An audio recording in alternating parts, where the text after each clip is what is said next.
républicain, socialiste, compagnon radical, ultra, révolutionnaire, anarchiste, etc., etc. Aussi je vais dans tous les métingues, jamais je ne rate une réunion. Et je passe mon temps chez les manzingues, où je compresse la révolution. C'est vrai que je comprends pas grand-chose à tout ce qu'ils disent les orateurs, mais je sais qu'ils parlent pour la bonne cause et qui tapent sur les exploiteurs, pourvu qu'on chine le ministère, qu'on engueule trop mal et de tort, et qu'on parle de tout foutre par terre. J'applaudis d'achat et de tort.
This video marks two firsts for this channel.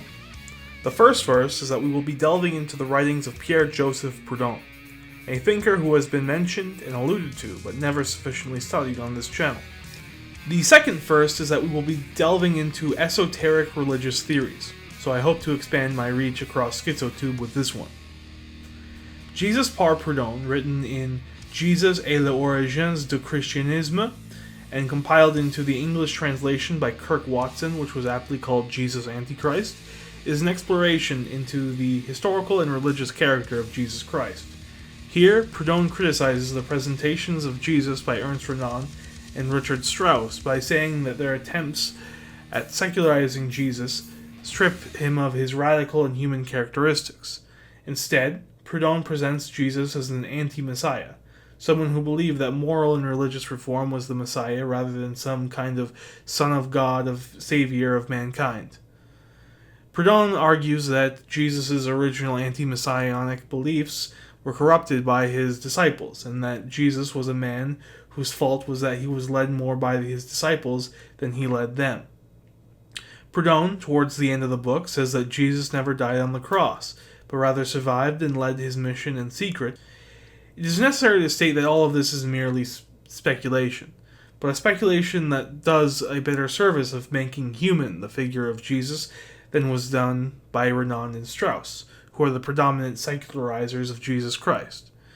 It is also very convenient that Jesus, as an anti-Messiah, who championed moral and religious reform, aligns nicely with the stated goal of mutualism, which was to reform society through a voluntarist revolution. So, while an exploration of religious esoterica, this book is still extremely political. After this video, we will be studying more Proudhon, and I think that this book is, above all, the best introduction to Proudhon as it reveals his spiritual side. With all that said, I think it is best to dive headfirst into the first chapter of the book called Anti-Messianism. Jesus Christ, the Jesus of the Church and of the Gospels, is not only a man whose life, words, and deeds have been interpolated, added to, twisted. He is a personage who has obviously been idealized, elevated in common thought to superhuman heights, a man whose size, portrait, words, and consciousness are beyond our human pitch. In the same way, the sculpture called the Farnese Heracles surpassed the size of all known human bodies. The same with Phidias's Jupiter and his Minerva.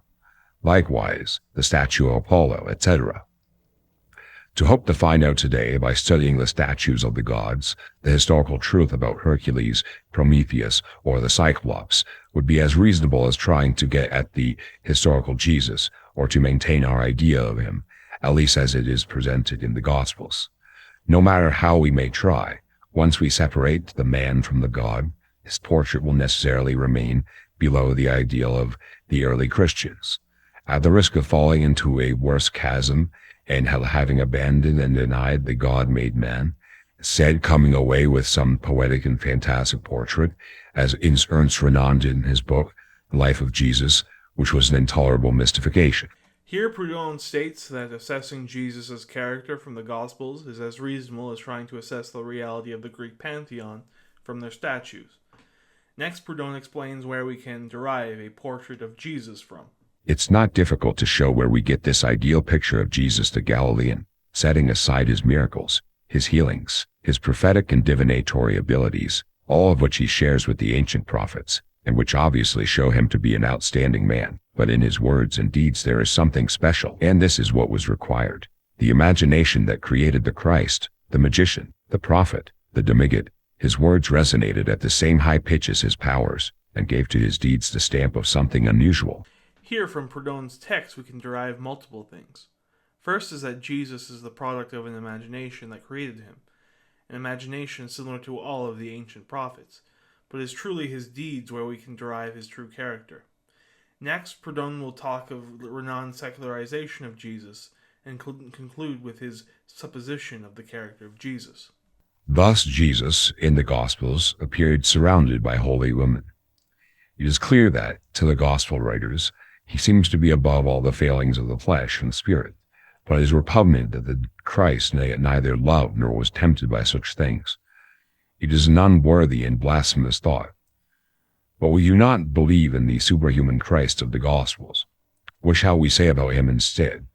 To keep a certain poetic varnish on him, let us make him more interesting, like Renan. Make him a nice young lad who won the hearts of women, like some nice young subdeacon seducing penitent women, making him a romantic figure, a bit mystical with respect to Mary Magdalene, that ex-prostitute, and leaving her, in the end, with unfulfilled desires? To start with, this is totally gratuitous. Nothing authorizes us to give Jesus such tenderness and romantic sensibilities. Instead of making Jesus more interesting, I think this only debases him. What is left for his rationalistic biographers? Only this. If it is obvious that Jesus, who is a mere man, like anyone else in this respect, had reached the ideal of virtue that the Gospels depict their demigod as achieving, we can and should recognize that. Preaching moral reform, he conducted himself with extreme reserve and dignity, treating women as sisters with warmth and respect, but with high elevation, prudence, and discretion, as would suit a wise man, a doctor, a rabbi, serious. These liberties allowed Renan himself are due to the detestable inspiration of our age, its romantic fixations a la Rousseau and George Sand.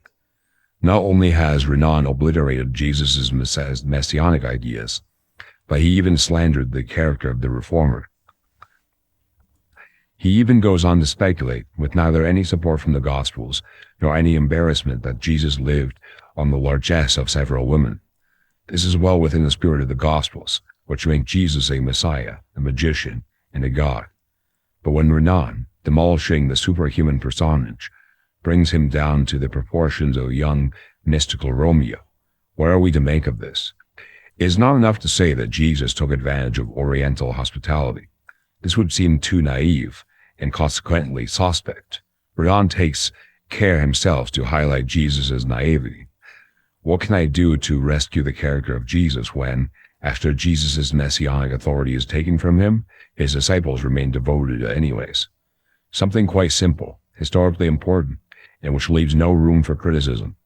That Jesus was a communist, like the Essenes of his day, some of whom accepted women into their communities and were married, as Pythagoras had once organized his devotees, as dignity. He took care of the preaching, and others took care of the room and board. Is it incumbent on the historian to wear himself out with researches when the bank is so often empty to begin with? Or didn't Jesus' ministry suffer frequent and harsh poverty?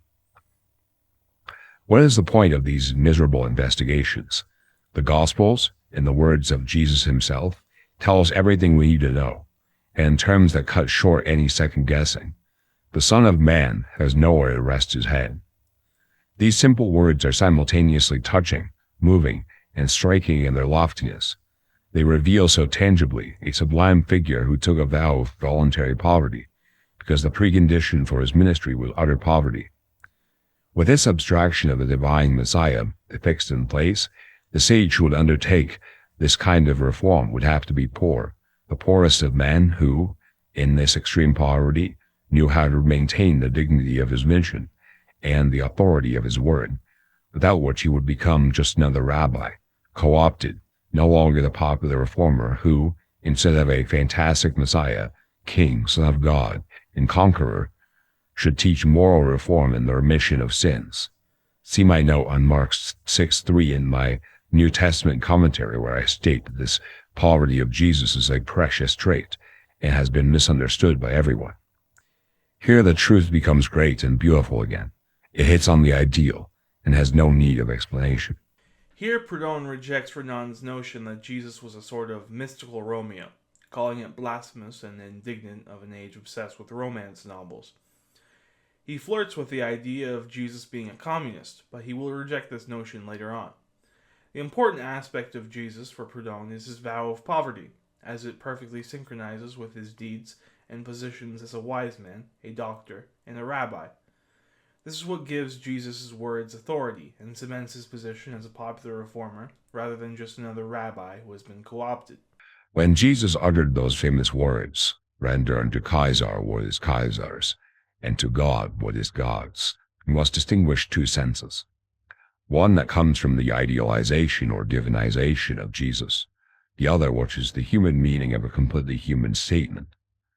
In the interpretation of the Church and the Christians, Jesus had divided, by divine authority, religion from the state, and commanded respect for the established powers, signaling that he had given the Messianic Israelites a commandment to obey Caesar, that foreign king, that idolater, that tyrant and oppressor. Obviously, Jesus Christ and Son of God could alone make this pronouncement, which became one of the principal dogmas of the religion. To place such a statement in the mouth of a mere mortal, in the days when Jesus lived, would be outrageous, senseless, and almost unintelligible. Therefore, the ecclesiastical meaning of this passage is not at all, I think, the historical or true sense. When a snare was laid for Jesus, he skillfully reversed the situation and triumphed over his enemies. Besides, the meaning of his words is this: give weight to necessity without complaint, out of self-respect, and do the same things for the things of God. The meaning is precise and still relevant. It hits deep, is beyond reproach, and is all the better in that it is free from all ambition. These words relative to the temple seem likewise to have been exalted to the realm of ideas by the church. When Jesus said, "Destroy this temple, and in 3 days I will raise a new one," he meant to speak not of his resurrection, as one gospel writer thought, but of the doctrine that men are themselves the temples of God. He repeats it elsewhere in the same terms. It is beautiful, true, and humane, and written in religious language. Here, Proudhon contrasts two interpretations of Jesus' passage, "Render unto Caesar what is Caesar's." The ecclesiastical interpretation is that the church retains its independence from the state, and that political authority is legitimized in the eyes of God, regardless of how oppressive and arbitrary that authority may be. Proudhon's humanist interpretation is that Jesus was trying to avoid a trap set by the Pharisees and the Herodians by refusing to either legitimize Roman rule or negate it. Jesus establishes that one must give way to necessity, the unavoidable realities of life, without complaint, out of respect for oneself. Ultimately, Proudhon, through Jesus, establishes that men are themselves the temples of God. This reflects a sort of pragmatic humanism, and ultimately ends up in Jesus' proclamation for a religious and moral reform. Immortality of the soul. The response of Jesus, that he is not the God of the dead, but the God of the living, this well-developed argument is without rival in its philosophical profundity. In effect, man is part of the system of nature, which is eternal, or at least is based on the eternal one. He has thus made a pact with this and with God. How can he perish? For the church here holds strictly to the letter of the text, which works for the Christ as God interpretation of Jesus, but it seems forced to me. Nor do the theologians ever use this proof. Here, Proudhon interprets Jesus' statement as a materialist philosophical insight. Man has made a pact with nature and with God, as man is a part of this eternal system of nature. For Proudhon, rather than this passage expressing the immortality of the soul after death, it expresses the continuity of both man and nature. It is thus a collective immortality, not a personal one. Parables. Note the effort made among Christians to idealize, in a mystical sense, the parables that intruded too much into the real world. In this respect, all that Jesus said about his poverty, the nature of his messianism, his passion, and his death, were afterward idealized. Read the parable of the sower. In this we see quite plainly how the figure of Jesus became idealized. Another example of the way idealism changed the meaning of Jesus, Matthew 16:39, the son of Jonas. The gospel should be carefully reread with this methodology, which alone allows one to partially restore the historical character of Jesus. Proudhon argues that Jesus' teachings on poverty, his messianic role, and even his death were initially quite straightforward, but were later spiritualized to serve theological purposes. For example, for Proudhon, the parable of the sower was likely a practical lesson about perseverance and faith in the face of adversity, but the church reinterpreted it as an allegory for divine election and salvation, stripping it of its immediate social context.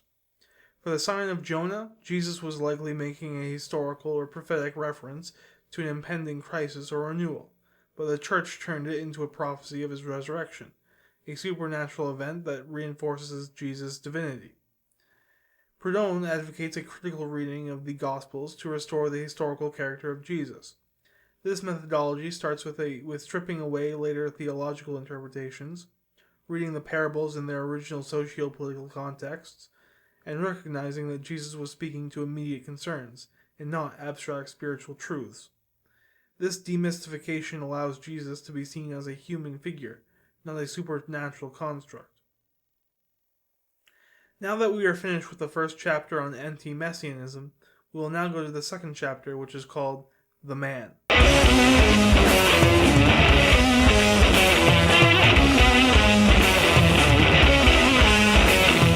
The important thing here is to explain the success of this mission.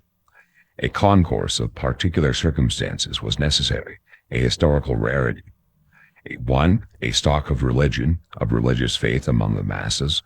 2. A wariness with social corruption and a distinct aspiration in the direction of moral reform.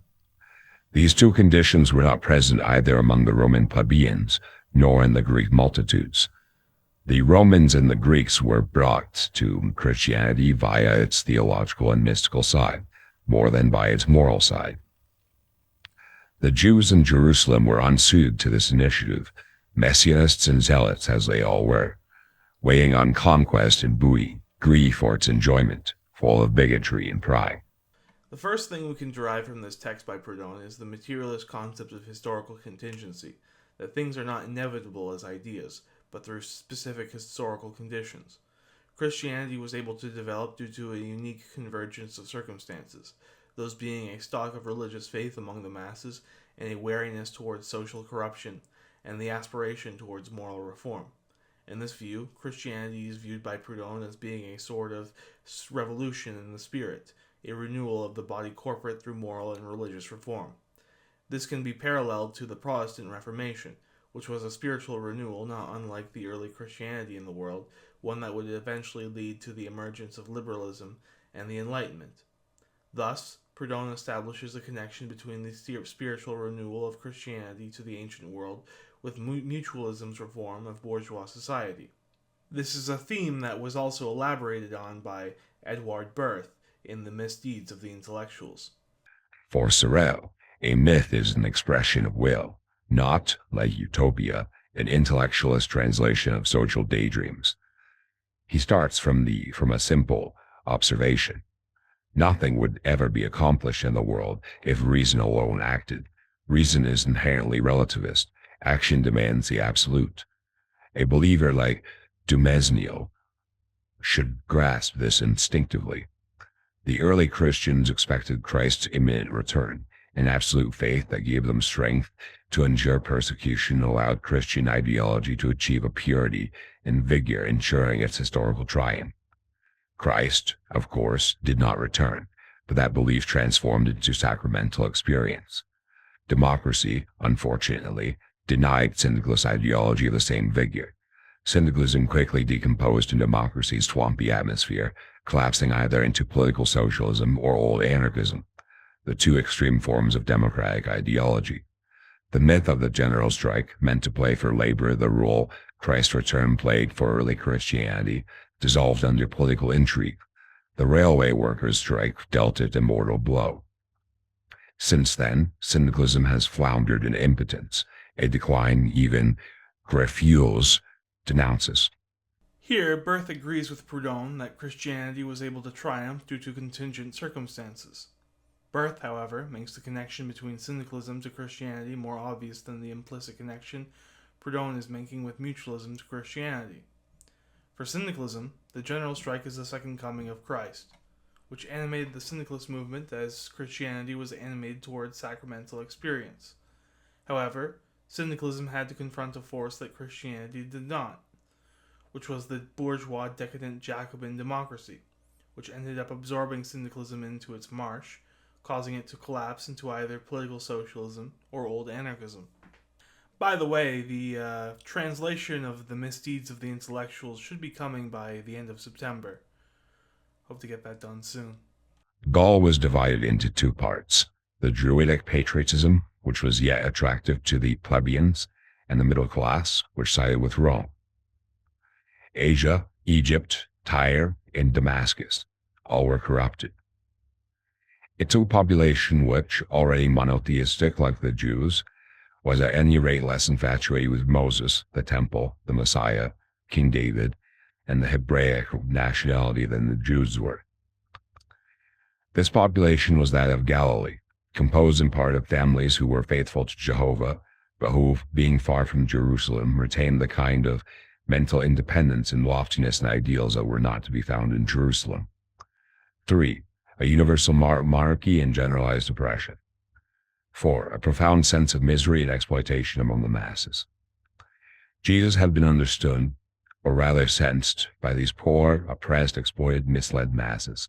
He was understood by these peoples until the French Revolution came. This is why heresies are often succeeded, the majority of which are most often only protestations by the poor and weak against the tyranny of the mighty and the bishops. What we can derive first is from his words on Gaul.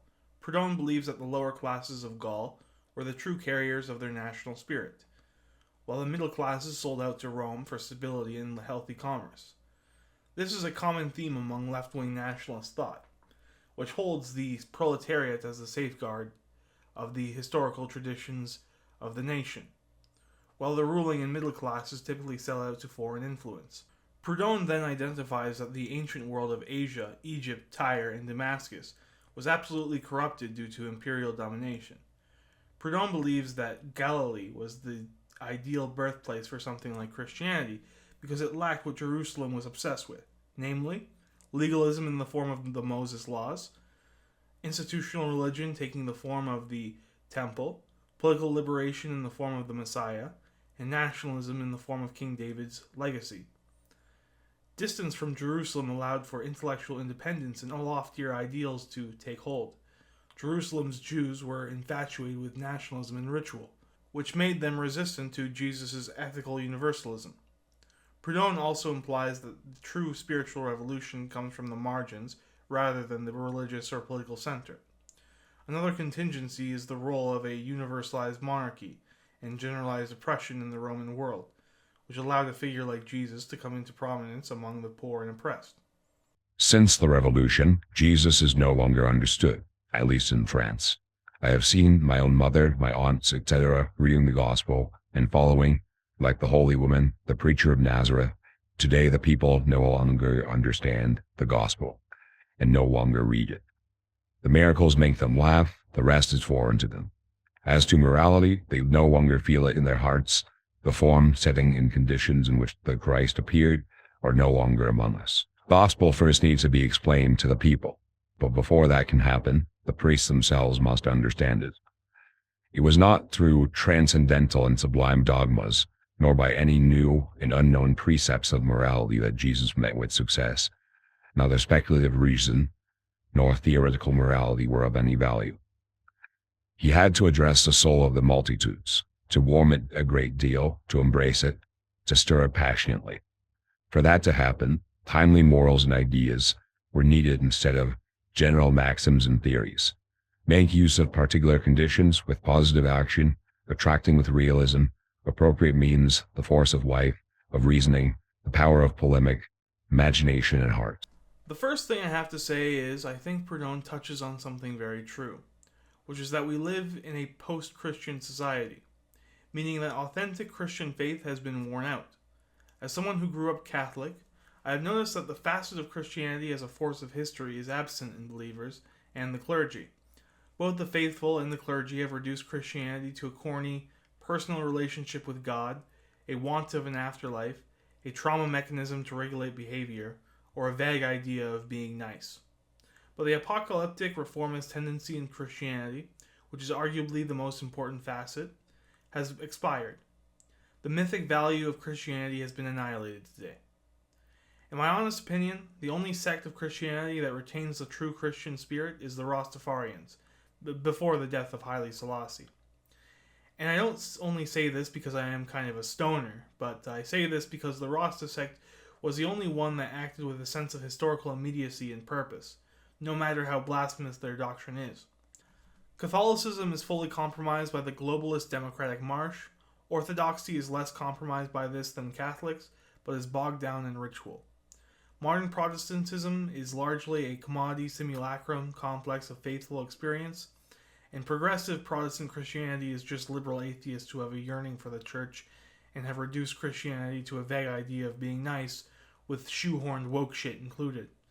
So yeah, sorry, I have to say I think the Rastas have it right. So I think if you're going to be a Christian, you're better off being non-denominational. Therefore, the key implications here are that religions are historically contingent. Their power depends on material and cultural conditions. Additionally, the French Revolution marked a rupture that secularized society and made traditional Christianity obsolete. Furthermore, the clergy abstracts religion into a dogma, which renders it lifeless. Finally, Proudhon concludes by saying that it was not through theological brilliance or novel ethics that led to his triumph, but rather through the emotional and moral urgency of a direct and visceral appeal. Jesus' teachings were timely morals and ideas, not general maxims or theories. In his speech, He had to unite audacity with frankness, irony, illustrations, graciousness, love, and contempt. At the peril of his life, he had to take on the world, pleasures, the priesthood, the sex, the rich, and universal decadence. Once the attack was launched, the movement would be self-propagating. Souls would mutually warm each other, the masses would ferment, and with the Christ dead, they would continue to act on his words, gathered and transmitted under the ideal of his personality, to the furthest generations. A man of the masses, and neither a scholar nor a scribe, neither a priest nor a doctor could assume this role. All the more reason why a prince, a king, could not do it. This would be to fall back into messianism, and messianism, waited for by the Jews, as if it were to be some great confiscation of the Roman conquest for their benefit, was ultimately nothing but Kaiserism, the very corruption he was fighting. Not only the gospel, of which certain parts are revealing on this point, but also the rationale of things. The legal framework of their days, the definition of the principle and the revolutionary object, altogether reveal this great truth, that Jesus was an antichrist.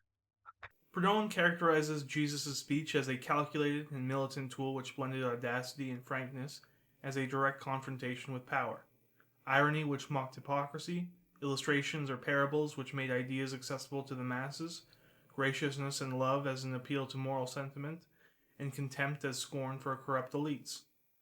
The words of Jesus were not passive spirituality, but were polemical warfare meant to incite revolt against the priesthood, the sex, the rich, and universal decadence.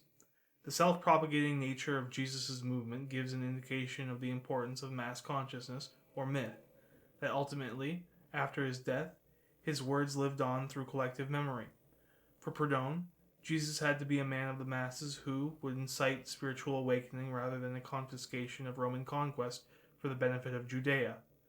Therefore, Jesus was an antichrist, not in the sense of an apocalyptic deceiver of Christian eschatology, but the destroyer of corrupt religious authority. Jesus opposed the temple priesthood, rejected political messianism, and exposed hypocrisy in both Jewish and Roman power structures. Proudhon's text here is a warning comprised of the following teachings. Don't replace one tyranny with another. Don't mythologize leaders. Focus on mass consciousness, and to learn from the methods of Jesus. What was his plan, his ambition? He conceived the idea of a transformation of worship, the effect of the universal conquest of the Romans and the destruction of the nationalities. He conceived also the idea of religious unity, the result of the same conquest. He made this revolution consist essentially in reforming morality and took little notice of theology. His dogmas were the unity of God, God conceived as both Father and Providence, the idea of a future life, punishments and rewards, worship, primarily the interior sort, consequently, the abolition of sacrifice, and the offering of bread and wine in a fraternal and Eucharistic meal. Everything that began was simple, but there is also room here for baptism, prayer, the Eucharist, etc. On the other hand, his moral ideas are sublime. Their moral sense is powerful. In politics, he conceived the idea of relying on the protection of the Romans themselves, and to use them as a shield against the intolerance and mania of the Jewish priests, sects, the powerful, of Herod, and the Zealots. After ministering for several months in Galilee, he arrived in Jerusalem by way of the Jordan and the Jericho, and confronted the influence, the bigotry, and the superstitions of the priests, who rightly accused him of trying to destroy Judaism. That is where Jesus expected they would go. Strong, under the protection or simple tolerance of the Romans, and surrounded by the approbation of the masses, the Jews could do nothing to him. He failed by the intrigue and the accusations of the priests, who energetically took Pilate to task. Rapacious Pilate, that prevaricating magistrate, got him to condemn Jesus as a disturber of the peace and as a Messiah. A segment of the populace, raised on Mosaic ideas, is easily turned against Jesus. This is what the example of Judas shows. He, who after having followed Jesus, afterward apostatized and denounced him. Jesus' project failed, and the movement he began was quickly stopped by the belief in his death. Or rather, Jesus, while living, remained a man. The idea of him was what was stopped. He had to die to become God. Moreover, it was inevitable. Jesus' innovation of religious life was to replace ritual sacrifice with interior worship, simplification of liturgy into fraternal meals, and retaining key symbols such as prayer and baptism stripped of temple elitism. The theology of Jesus was also minimal. It was comprised of monotheism with God as providence rather than a tribal deity. Afterlife ethics also gave an incentive towards good morality. The true focus of Jesus, however, was social ethics, which comprised radical egalitarianism and a condemnation of hypocrisy. The political strategy of Jesus was to use Roman protection and indifference rather than armed revolt, as the Zealots sought. This makes Jesus a pragmatic insurgent who exploited imperial bureaucracy against local elites. For Jesus to become God, he had to die. Proudhon says this was inevitable, which suggests that reformers who challenge power must be martyred to inspire movements. There is also a stark contrast between Jesus and institutional Christianity. Jesus wanted a moral reform, but his followers instead created a new priesthood. The Eucharist, which was a communal meal, became a sacred ritual. Ethics were replaced with dogma, the very thing Jesus opposed. In the life of Jesus, David Strauss, I think, did not hit on the true meaning of this title that Jesus adopted. His dissertation on the subject only confuses matters. According to him, this designation was to be taken from the book of Daniel, where the prophet says that he saw, with the four animals, a figure of a man coming on the clouds from heaven, etc. This passage is thought to refer to the Messiah. It even seems that the title Son of Man was generally understood to refer to the anticipated Messiah. However, said Strauss, no one in the New Testament, except Jesus and Stephen, used the expression. I think that Jesus used the phrase Son of Man in the sense given in the book of Genesis, setting it against the phrase Son of God, precisely in order to denote his anti-messianism. Strauss himself claims that Jesus gave this title a usage at odds with what the common man thought of the Messiah. Thus, he's designated himself as an anti-Messiah. That comes from the passage in Matthew translated incorrectly by Strauss. What do people say that I am? Who calls me the Son of Man? By which we see that this designation is selected by Jesus himself. Filius hominis is also the name by which God calls the prophets. Thus, Jesus, by his own testimony, is neither Son of God nor Son of David. He's of the lowest class of people, a Ben Adam like Amos, the best of the sycamores. Why did Strauss not pursue his methodology to its conclusion, to understand that the Messiahness of Jesus is a product of legend, that the Gospels were written exclusively to establish that dogma, that all of them converge on this point, and that here the intention of the evangelists betrays their invention? Jesus only ever maintained with Rabbi Hillel that the Messiah is a myth. He faulted John on this point, accusing him of adopting old ideas, and he preached reform, saying that this was the true Messiah, that there would be none other. And when he died, it was said, we must have misunderstood him. He really must have been the Messiah himself. Tunc aperti sentis oculis error.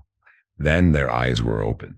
Here, Proudhon argues that Strauss misses the true meaning of the phrase Son of Man, saying that Jesus did not use this phrase Son of Man as in a Danielic or messianic sense. Instead, Jesus was invoking Genesis, where Ben Adam meant human being, to contrast himself with Son of God and Son of David. Strauss himself admits that Jesus' usage contradicted popular messianism, but fails to conclude that Jesus was deliberately anti-messianic. The key point here is that Proudhon accuses Strauss of half-hearted scholarship.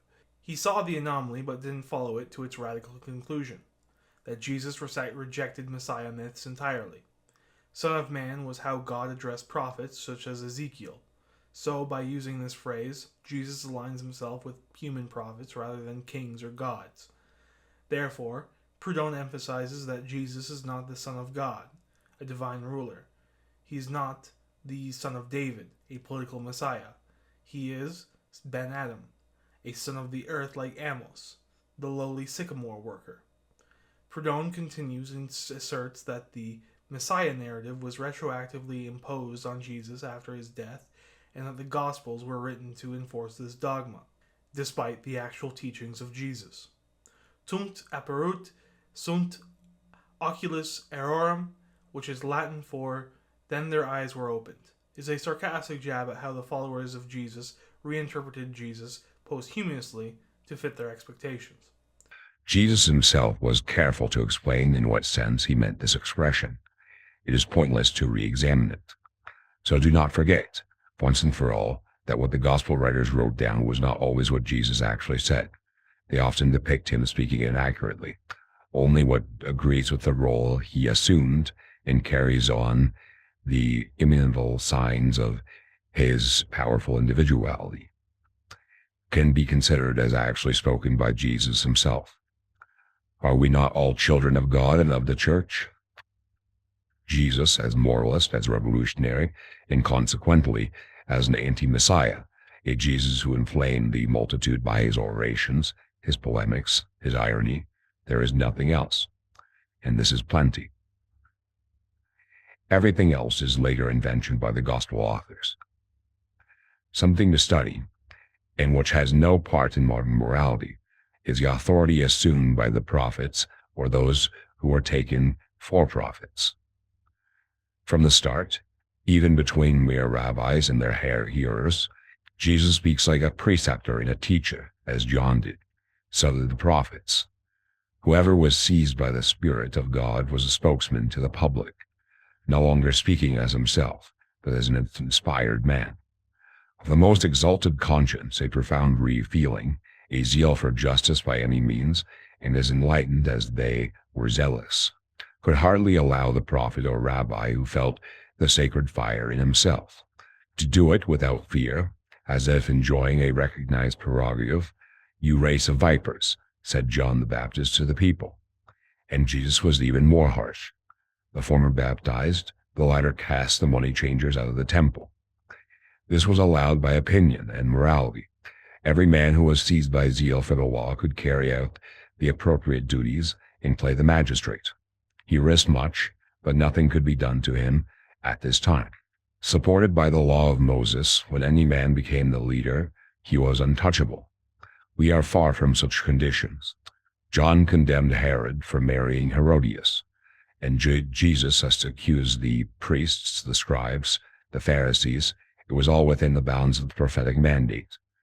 Also, by way of fatal legal charge, he was accused as a blasphemer. A plot was concocted. A Jesus would today be impossible, even if he gave his life for the cause. The key implications here are that the Gospels are not historical records, but rather dogmatic reconstructions, and that the real Jesus must be reconstructed through class analysis of his conflicts with power, which anticipates 20th century form criticism, such as Bultmann, by about 80 years. Proudhon crystallizes Jesus' essence in a tripartite definition. The first is the moralist, as he developed an immanent ethical system which rejects ritual purity, wealth accumulation, and legalistic hypocrisy. The second is the revolutionary, who deploys the three radical rhetorical weapons: orations in the form of mass mobilization through parables, polemics in the form of direct attacks on priestly authority, and irony in the form of subversive wordplay. The third is the anti-Messiah, which incorporates systematically rejecting Davidic kingship, a reinterpretation of messianic hope as a moral transformation, and an inversion of power structures through the Beatitudes. Proudhon develops a materialist theory of prophetic legitimacy, which has three aspects. The first aspect is institutional foundations. Mosaic law granted extrajudicial authority to those who were seized by zeal. Therefore, prophets could publicly condemn kings, enforce temple purity, and assume magistrate-like functions. The second aspect is the revolutionary vanguard, meaning that unlike modern activists, prophets operated with legal impunity. The authority of prophets derived from collective recognition of divine inspiration, institutional frameworks in Jewish law, and moral absolutism. The third aspect is historical specificity. Proudhon says that this model cannot be replicated today, as in his words, a Jesus would today be impossible. This is because modern states often monopolize legitimate violence, and revolutionary speech is criminalized, at least in Proudhon's time. In many parts of the world today, Proudhon also identifies a dialectic of revolutionary failure and states that there is a paradox in Jesus' execution. His legal murder resulted from exploiting prophetic privileges too aggressively, and the blasphemy charge revealed the limits of institutional tolerance. However, this very failure enabled the mythic reconstruction of Christianity. While telling the short life of this miraculous man, it is fitting to examine the question of the legitimacy of the protestation of the innovators of all eras against the ways and institutions of their time. To assail law, authority, and hierarchy is the most dangerous act imaginable. Every revolutionary initiative is the most fearsome of usurpations, the most serious of all attacks. The statesman regards any change in the system of government and the spirit of its laws with dread. He would only approach this task in silence and secrecy, slowly, taking every conceivable precaution.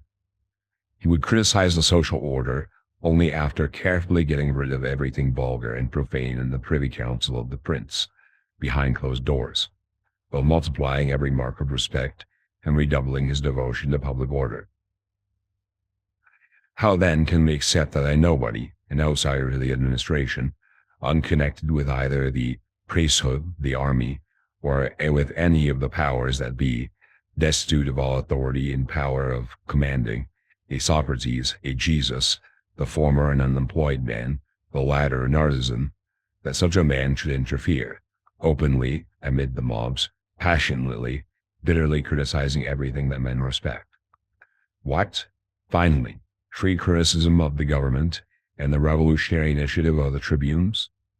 Do they really have a chance of accomplishing anything? When and how? For us men of 1789 and 1793, the matter is simple. By our recognition of the rights of free speech, freedom of the press, of speaking out, of teaching, of assembly, of holding meetings and free association. Our governments have to live with it. Submitting to these conditions, suffering these inconveniences, in England, the public thing, or republic, is moving along even better, apparently. In France, in Europe, the agitation has been incessant for the last 72 years. We go from one explosion, from one catastrophe to the next. Both respect and society have disappeared. The state of revolution started with the critical project of Socrates and the preaching of Jesus. Since then, not one instant of peace. Governments have cracked down on the preachers. They sometimes found moments of calm.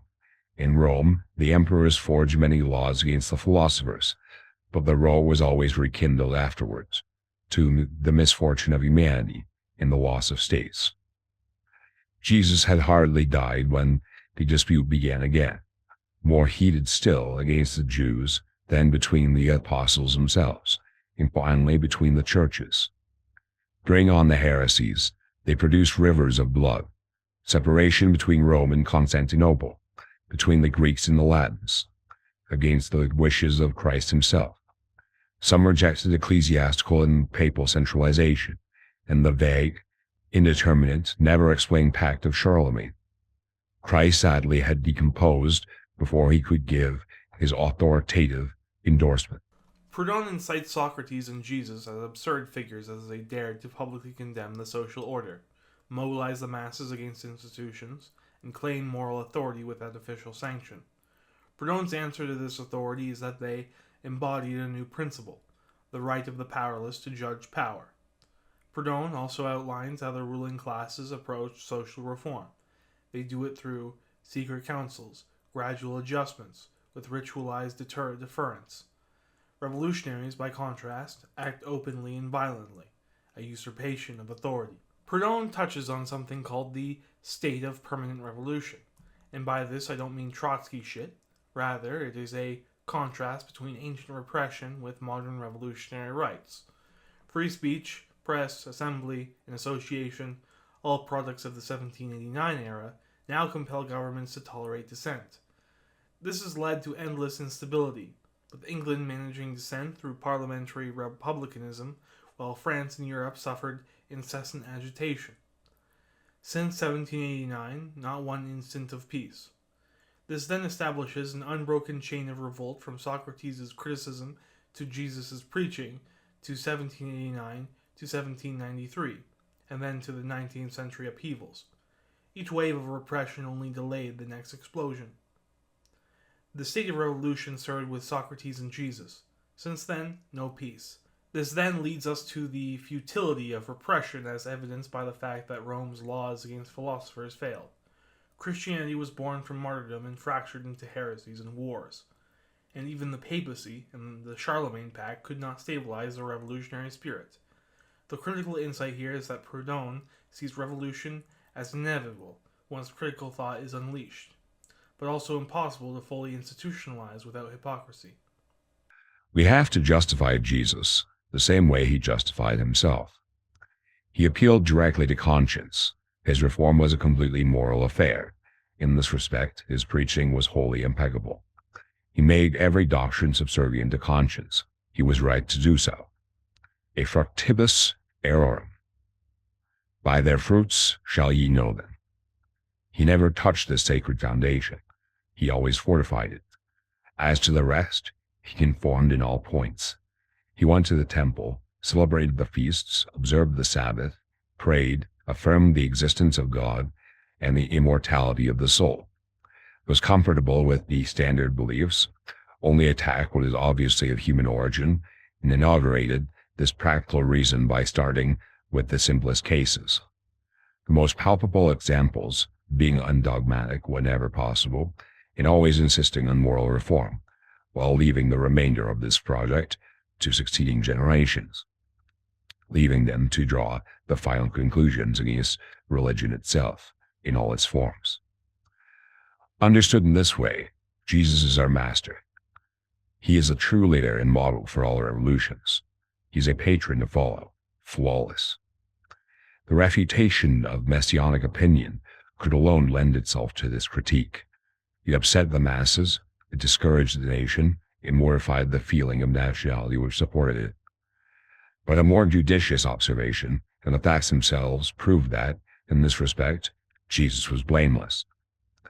Mass opinion about the Messiah was indefinite. It was free-floating. The priesthood exploited it, without supporting its cause. Mass opinion had been ruined by traditional interpretations. We do not know whether the Messiah was supposed to be understood as a human ruler or as a divine emanation. Those who clung to the first option saw their Messiah either in Herod, Simon Maccabus, or Caesar, for example, Josephus. To leave the multitude in ignorance on this subject any longer would be an indignity, almost an act of treason. It would be to whip up revolt, and consequently, massacre. Jesus' ideal was much more glorious for Israel. It aimed to conquer the empire of the world by faith. After this, power and empire would be easy to obtain. This is what the event shows. The faith of Jesus conquered the world. The emperors became Christian, and nothing was to keep Jews from residing among them too, as long as they shared the same faith, if, by their messianic obstinacy, they were not placed beyond the conscience of humanity. In effect, among the emperors there were men of all nations: Spaniards, Gauls, Pannonians, Greeks, Africans, Syrians, Arabs. Israel alone had been excluded. Thus, the case against Jesus initiated by the Jews was entirely specious. It reveals their own failures, their bad faith, their incapacity. They were pretty well done for. The success of Paul's mission proves the case against them. The condemnation of Jesus wasn't as absurd as that of Socrates, and if the former was vehement in his preaching, it was apparently because in his times, evil had apparently been pushed to its furthest extent. Against the policy of the priesthood, the schemes of the Pharisees, etc., there were no more ceremonies to protect. They went astray, and they lost the nation. We see this in the days of the siege of Jerusalem, and later at the Bar Kokhba revolt. We must hasten to bring about a strong revulsion, to tear the people away from this fatal influence. 10 years of this preaching of Jesus, during which he himself would have settled the debate between Peter and Paul, equally avoiding the dangers of an absolute apostasy and of unchecked dogmatism. A Scylla and a Charidus created by the sick and intemperate genius of Saul, having led the majority of the people to this great renovation, and created in Judea a force quite otherwise imposing than that of the Zealots. Can we imagine what might have happened had the pontificate left them alone? Following the movement from a distance, ready to join and support it at the right moment, the empire, at the end of 50 years, would have been surrounded, and Rome would have bent the knee. First, Jesus would have been the butt of all the jokes of the Gnostics, as he was for the scribes, Pharisees, and of their solutions, their casuistry. He would have silenced Paul, reducing him to absurdity, and allowing preponderance to the moral over the theological. He would have taught tolerance to Pierre. May everyone worship together, circumcised or not, letting some get circumcised out of respect for their ancestors, but not forcing the rest. He would have elevated and ennobled everything, without consecrating anything, or introducing any curses against the proud, the dogmatic, the intolerant, in all matters, with an abundance of energy insistent on the moral law, on justice, and winning a new victory every time. What a loss it was that Jesus had to disappear so quickly. Here, Proudhon constructs a counterfactual history in which Jesus, had he lived longer, could have steered Christianity towards a universal moral revolution, rather than dogmatic theology. Proudhon's Jesus operates on three foundational principles. The first is the primacy of conscience. The reform of Jesus was not theological, but moral. He appealed directly to individual conscience. He judged doctrines by their fruits, not by abstract authority. And finally, he made every doctrine subservient to conscience. He was right to do so. The second is strategic conformity. While radical, Jesus did not recklessly attack tradition. He observed temple rituals, Sabbaths, and prayers. He also affirmed God and immortality, which were common beliefs of his time. His critique focused purely on obviously human corruptions such as Pharisaic legalism and priestly exploitation. The third is gradualist revolution. Jesus avoids sweeping dogmatism, starting with simple, palpable moral reforms. He left larger conclusions such as the critique of religion itself to future generations. He insisted on moral reform, leaving the remainder to succeeding generations. The key point here is that Jesus was a pragmatic radical, not a utopian. His revolution was imminent and adaptable, not imposed from above. Proudhon also dismantles the accusation that Jesus mortified Jewish nationalism by rejecting political messianism. Messianic hope itself was quite indefinite, with many different interpretations that were exploited by the priesthood. Popular expectations were inherently contradictory, as some wanted a human king while others imagined a divine savior. The priesthood, however, never clarified this. They just reaped the benefits of it. Jesus had a superior vision than the Zealots. Instead of armed revolt, Jesus proposed a spiritual conflict. Conquer the world by faith, then power would follow. History proved him right. Christian emperors, Spaniards, Gauls, Syrians, ruled Rome, while Jews remained excluded. Paul's success vindicated Jesus' approach, while Jewish obstinacy led to their marginalization. For Proudhon, like Socrates, Jesus was judicially murdered for challenging authority. His vehemence was necessary because evil had been pushed to its furthest extent. Proudhon imagines an alternate history where Jesus survived another decade, which prevented Christianity's dogmatic decay. Proudhon states that a living Jesus would have reduced Paul to absurdity and curbed his theological innovations, taught tolerance to Peter, preventing Jewish-Christian schisms, and would have balanced circumcision debates by allowing voluntary practices without coercion. Jesus would have created a unified moral movement in Proudhon's view. Jesus would have silenced the Gnostic mockery and the Pharisaic legalism. He would have ennobled everything without consecrating anything, avoiding institutional rigidity. And according to Proudhon, Rome itself might have peacefully converted within 50 years, without the need for imperial coercion.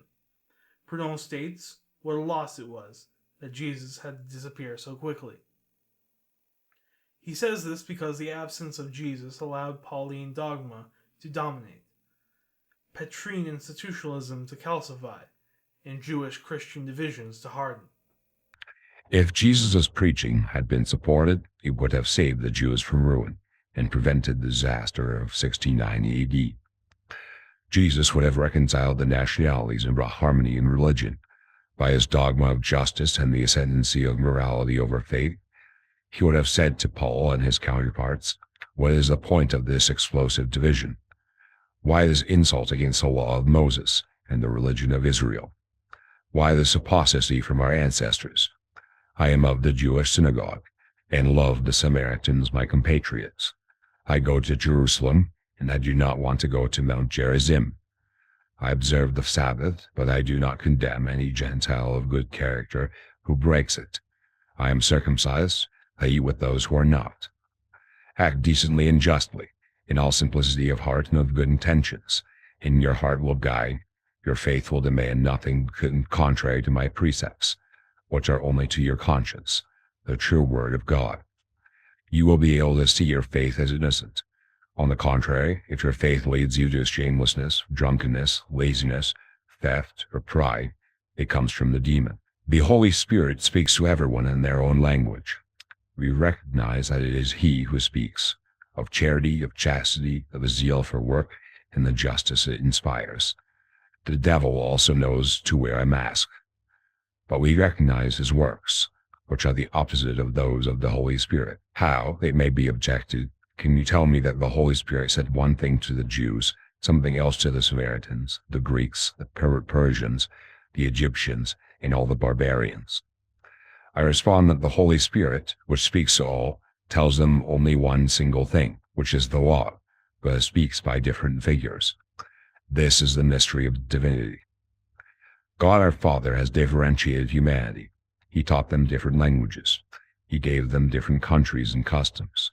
Why? This is a mystery of the Creator, the secret of his divinity. Do you deny this diversity of languages, of temperaments, of customs and races? But I say that he commends to all of you the very same love, justice, and holiness. Follow my example then. I, who am a Jew, who calls all men to regeneration, whatever race or religion they be, who baptizes them by water and by the Holy Spirit, and who only imposes on them the renunciation of plain immorality. Is there anything contrary to modesty and charity in circumcision? Why then should I renounce the custom of my ancestors, which is perhaps also good for my health? Is it, in itself, a sin to celebrate the seventh day? No. So why should I efface this memorial of Israel's history? The original emancipation came via the Sabbath. Is it impious to abstain from porcine flesh? No. So why should I be ashamed if I abstain, above all if it aims at preventing leprosy? The pig was seen as evil in Syria and Egypt. Maybe it was eaten in the far north. The sages of India and certain Greeks abstained from all meat. They have their reasons. Why then should I not abstain from certain flesh? I, who have so many other options. Oh, I said, and confirmed that you should be free from all flesh. If you are careful to cultivate tenderness, purity, and sobriety, if you will earnestly develop the life of the Spirit in yourselves. Proudhon begins with a very bold claim. He says that had Jesus' preaching been embraced, it would have saved Judea from the catastrophic revolt of 69 to 70 AD, the First Jewish-Roman War, which led to the destruction of the Temple. It also would have prevented Christian sectarianism in the form of Paul's divisive theology and the Jewish-Christian splits. Instead, Jewish nationalism and Christian dogmatism led to disaster. The key insight here is that Proudhon sees Jesus as a missed opportunity, a figure who could have reconciled Judaism with universal ethics, but was cut short by his execution and the subsequent distortions of his message. The Jesus of Proudhon articulates a non-sectarian morality that transcends religious divisions. Jesus, in Proudhon's imagined dialogue, rebukes Paul, saying, "Why this insult against the law of Moses? Why this apostasy from our ancestors?" This Jesus, in contradiction to Pauline theology, embraces Jewish customs such as the Sabbath and circumcision without imposing them on others. Jesus proposes a universal moral standard, stating that faith is secondary to ethics. If a belief leads to shamelessness, drunkenness, laziness, theft, or pride, then it is of the demon. If a belief leads to charity, chastity, and justice, then it is divine in nature. The Jesus of Proudhon stresses pluralism under a common ethic, that the Holy Spirit speaks differently to each culture, but teaches one universal law, which is love and justice. The diversity of customs is legitimate so long as the core ethic remains pure.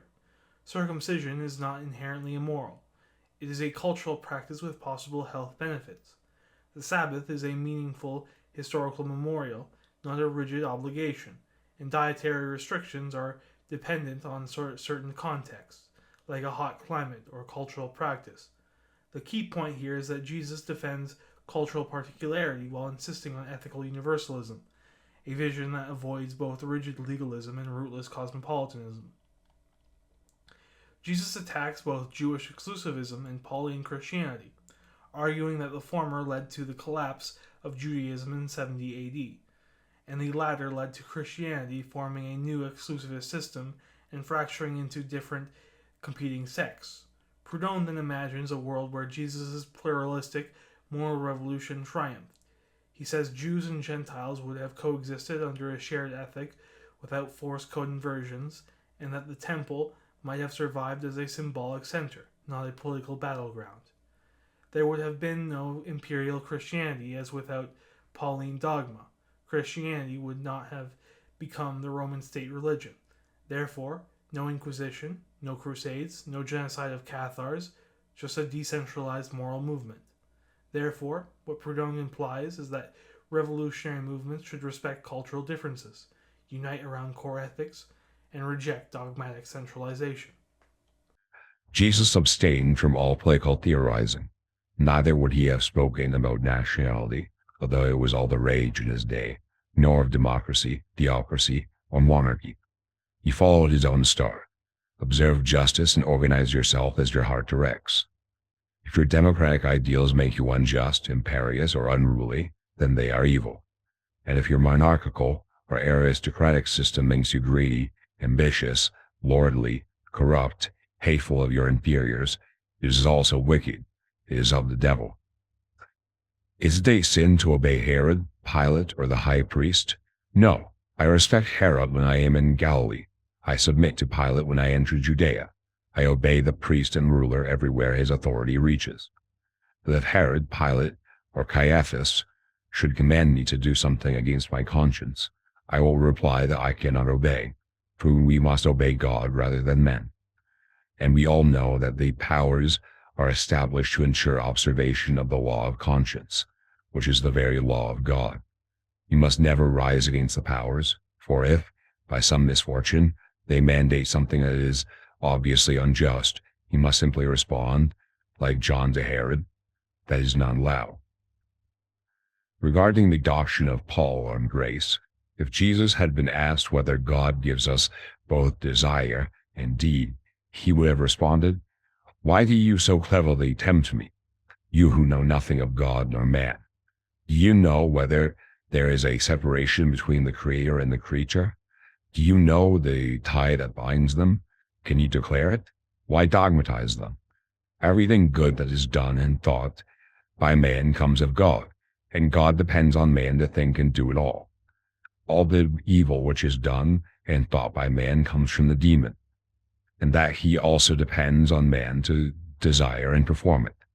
But the secret of divine science and omnipotence is to know how God depends on man to will and do what he wills and works in him, and how both God and the demon alternatively desire and carry out actions, nor is it given to you or to I to reveal it. You have no right to deny conscience, which is God, because man does not always heed you. Neither have you any right to deny liberty if God gives us both the will and the way. I say, and I will even prophesy, when you have disputed for 1,000 years on these subjects, you will have taught your brethren nothing. You will have failed to gain any wisdom. You will only have disturbed the simple folk and displayed your own sophistry. You will consider yourselves to be skilled, but you will only possess the spirit of subtlety. and by this he will not be able to discern the angel from the demon.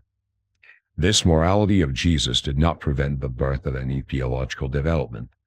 All these doctrines will have come and carved the world out, sometimes bringing agitation and rioting in their wake.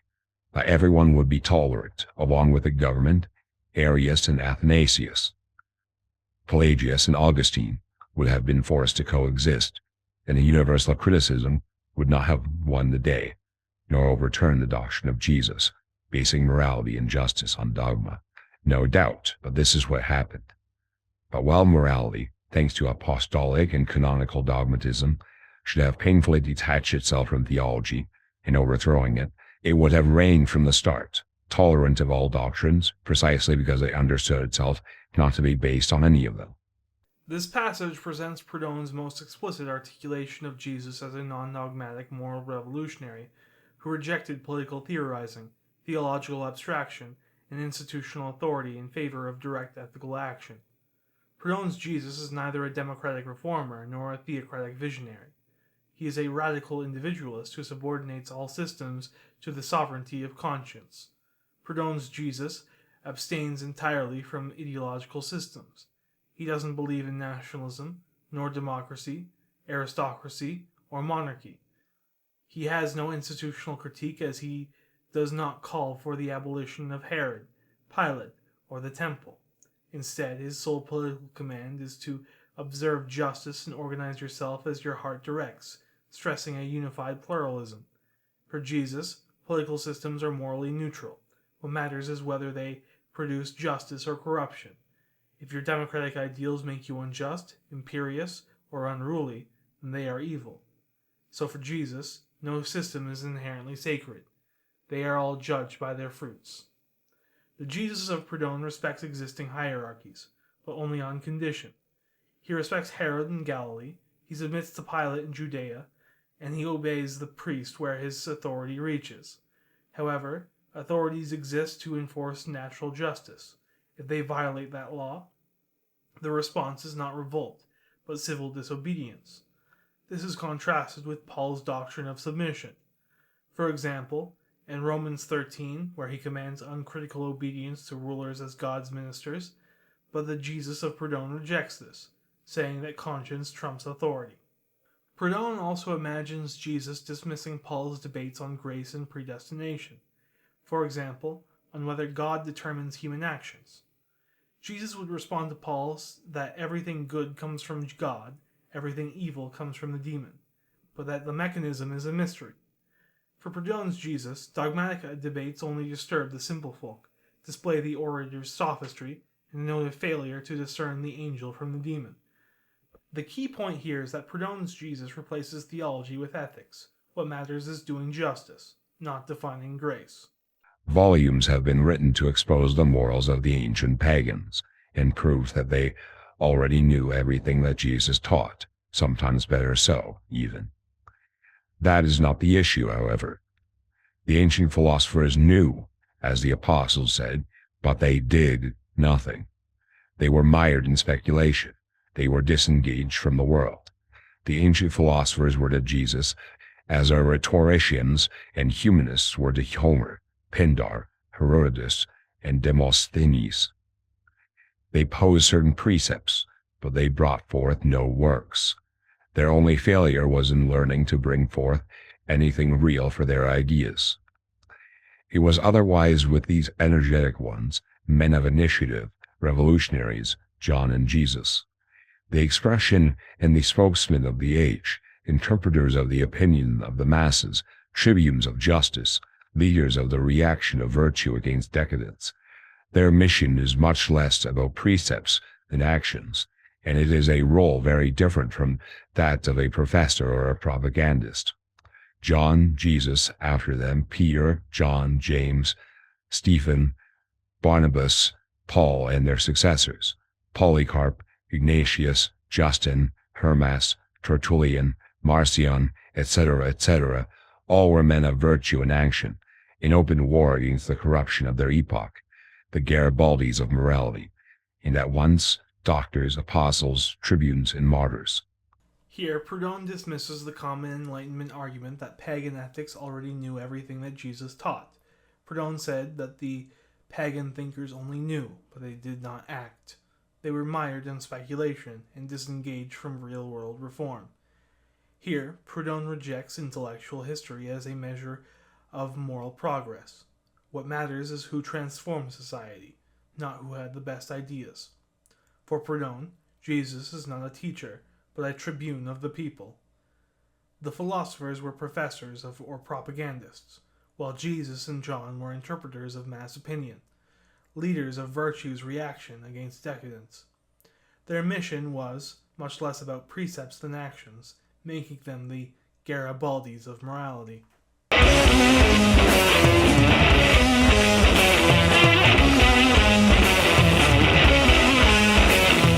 The mythic system of Richard Strauss is radically false.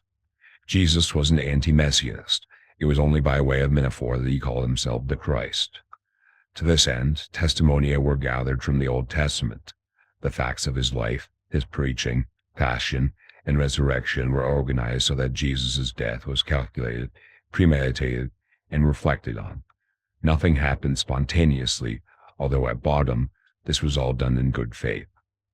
The Messiah had to be more than an idea, more than a doctrine. He had to be a man. Such was the pressure of public opinion. It was the will of the masses which forced the hand of the gospel writers. A lapse of time was necessary for this to happen. The redaction of the three first Gospels took place at least 50 years after the death of Christ, even after the death of the apostles. The fourth, which is, perhaps in certain ways, the most original, bears the marks of senility and dates from the end of the 1st century. The church, the vocation, was not formed in the times of Jesus.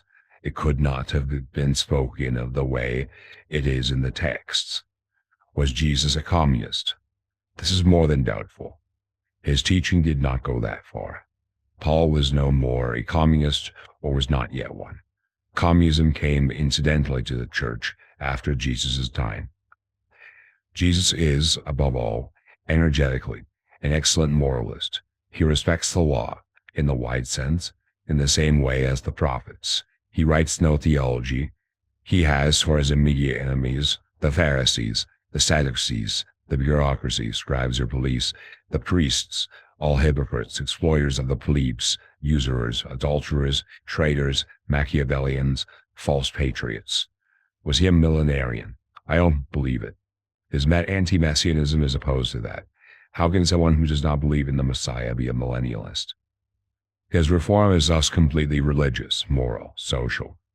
He has faith in God the Father and the immortality of the soul. He believes not at all in the efficacy of the bloody sacrifices. He teaches the sacrifice of the passions. He has a high opinion of the modest, frugal, pure, poor life. In an age when cupidity was overexcited by the frenzy of enjoyments, he teaches alms and self-control, poverty of the heart, the spirit of poverty, which makes one wealthy and happy. He preaches respect for man and love of neighbor. He does not attack the state or the government. His teaching is always according to the same principles of the modest life, internal liberty, avoiding worldly entanglements and commandments, to gain self-esteem through virtue, purity, work, and love. This, he says, is happiness. All of this is immense, sublime, and infinite. There are two parts, then, to the history of Jesus Christ. One, his actual life. Two, his apotheosis, or messianiosis. As a man, a simple reformer, Jesus towers over all men.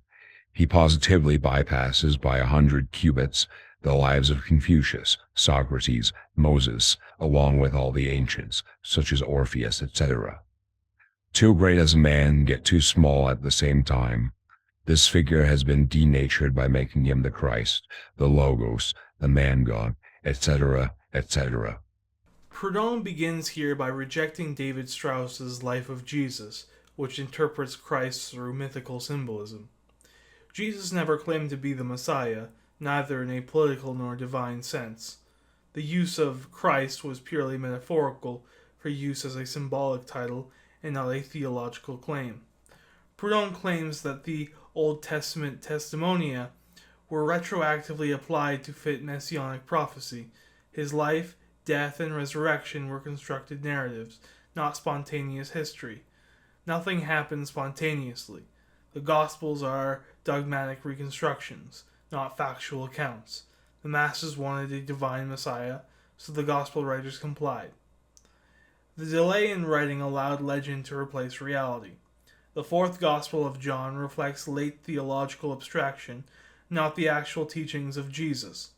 The key point here is that Proudhon anticipates modern biblical criticism, arguing that the historical Jesus was obscured by myth-making. Proudhon dismisses attempts to categorize Jesus within modern ideologies.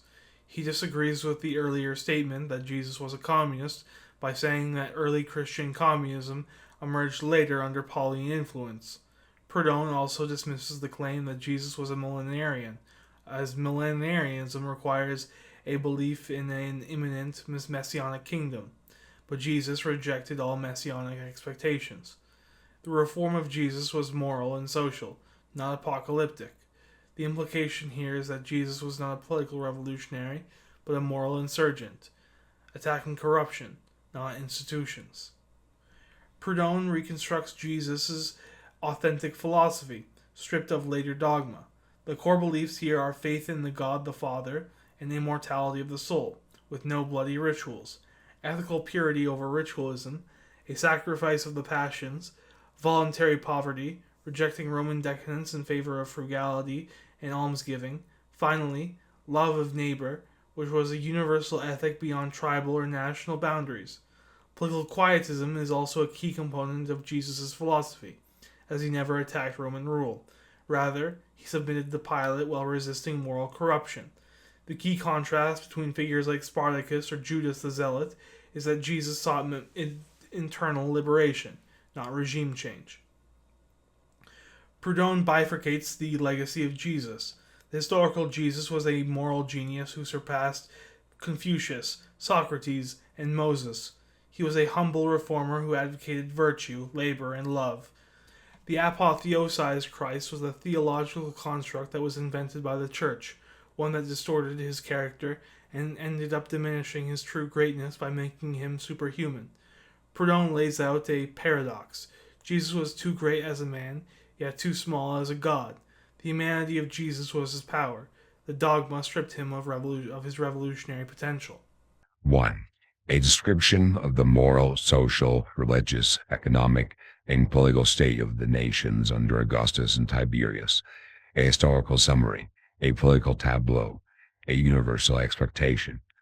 2. The particular state of the Jews, the only nation that was monotheistic, who knew the true God.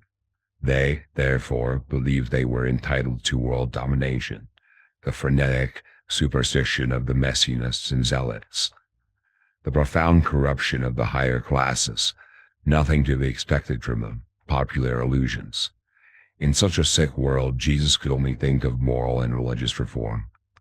3. The idea of an Israelite family living in Samaria, having preserved the faith of Jehovah and communion with Jerusalem, but freed by its position, and by the separation of the provinces from the influence and tyranny of the priests and the Pharisees. 4. The agitation of the masses under the Maccabees, Herod, etc., the Messiahs. The mission of John, he proclaims messianism, the time has come to repent, to change one's mind. The popularity of this man, the Gospels, above all the fourth, unite in proving that he recognized Jesus as the Christ. There is vagueness in this mission of John's, who does not speak for himself. 6. The entry of Jesus on stage, the precision of his thought, his completely moral ideas, his victorious polemic, his crushing irony, the agitation caused by the mission of Jesus, who is Christ but not Christ, who stirred up the masses by his word, his speeches, his doctrine, and who caused them to despair with his holy metaphysical theory of messianism. Jesus, the thaumaturge and predictor, a comparison with Apollonius of Tyana, Simon Magus, etc. He is opposed to miracles as to the idea of the Messiah King. But we see that he performs miracles, and he is made to do them, even while living, and against his will. 9. This lasts until his arrest. The chronology of Jesus, 28 to 29 AD, his journeys and returns in Galilee, Samaria, Transjordan, and Jerusalem. The uncertainty of the people about him remained until the day when a king Messiah will be replaced by a word Messiah in a propitiator. Here, the truly dramatic and tragic side of Jesus' life. Never did man speak like this. It was said, he convinced, upset, conquered. He had only to say, I am he, and yet he refused. Regnum mulum non est de hoc mundo. 10. How he took sides against the priesthood, however inoffensive this was to Rome to a point. Slanderously accused before Pilate of proclaiming himself the King Messiah, and secretly executed precisely because he denied the Christ and destroyed, with the last hope of Israel, the essential part of the Pharisaic and sacerdotal power. 11. Pilate was situated between the threat of an accusation and the condemnation of an innocent man, an explanation of his proceeding. The mission of Jesus would be pleasing to him, like Paul's later mission under Nero. Always, he is sacrificed as a blasphemer against the law, a matter on which Pilate had to refer to the Jews in an agitator. Politics is always two-faced. The idea of Jesus cannot perish. His messianism is stronger than men. The death of the Master, the scattering of the disciples, only lead to a short time of silence. The mission will persist on other grounds. Jesus no longer being present, his person will be made more of than he would have preferred. But he's no longer able to stop them. The details of his death and burial are such as to be suspected of a deception, at least the taking down of victim not yet dead, and a prolongation of his life for an unknown length of time. It was no hard thing for him to become thought of as resurrected, which would, soon afterwards, have been followed by a complete disappearance, according to the ideas connected to the end of famous men. Proudhon begins by framing Jesus' movement within three intersecting crises. The first is the Roman imperial order, where a universal expectation of change permeated the Mediterranean world. Economic exploitation, political despotism, and religious syncretism created moral exhaustion. The second is religious exceptionalism and messianic delusion. Since Jews were the only monotheists, they believed themselves destined for world domination. Zealots and messianists exacerbated tensions, while corrupt elites such as the Sadducees and Herodians collaborated with Rome, which left the masses disillusioned. The last crisis is the Galilean exception, where Jesus' family in Samaria and Galilee maintained pure Jehovah worship, but avoided temple corruption. This semi-autonomous position allowed Jesus to critique Jerusalem's priesthood without immediate repression. The key insight here is that Jesus' reform was not a theological breakthrough, but a moral response to systematic decay. Jesus makes a radical break with John the Baptist. Instead of apocalypticism, Jesus focused on ethical transformation. Proudhon establishes a paradox for Jesus' revolutionary attitude. Jesus was too revolutionary for the establishment, but he was not revolutionary enough for the masses. According to Proudhon, Jesus was a reluctant thaumaturge. Jesus opposed miracle working, like Apollonius of Tyana, but was forced into it by popular demand. Proudhon also suggests that some miracles were later additions, which exaggerated his supernatural role. Jesus attacked the temple's economic corruption, such as money changers, but avoided direct anti-Roman rhetoric. The priesthood falsely accused him of claiming kingship, a charge that Pilate reluctantly accepted. Pilate recognized Jesus' innocence, but feared Jewish unrest and imperial displeasure. Therefore, the execution of Jesus was a political murder, not a theological necessity.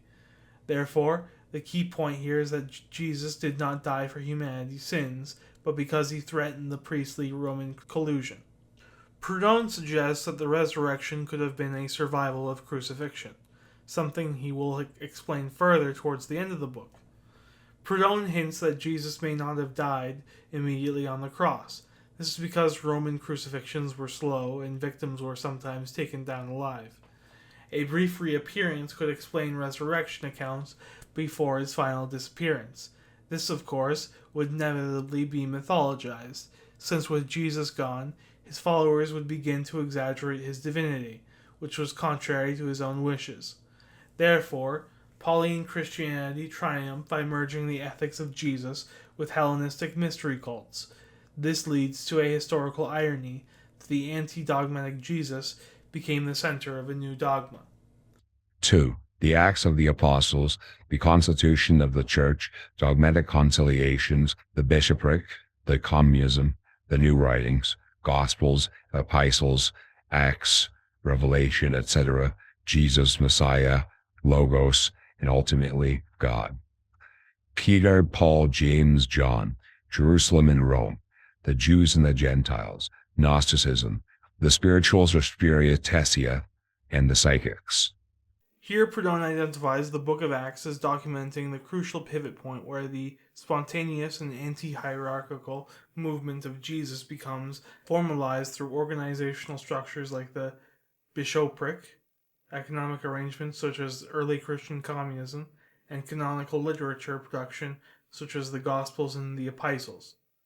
This represents what Proudhon calls the eternal paradox of revolution, where emancipatory movements necessarily create new forms of authority.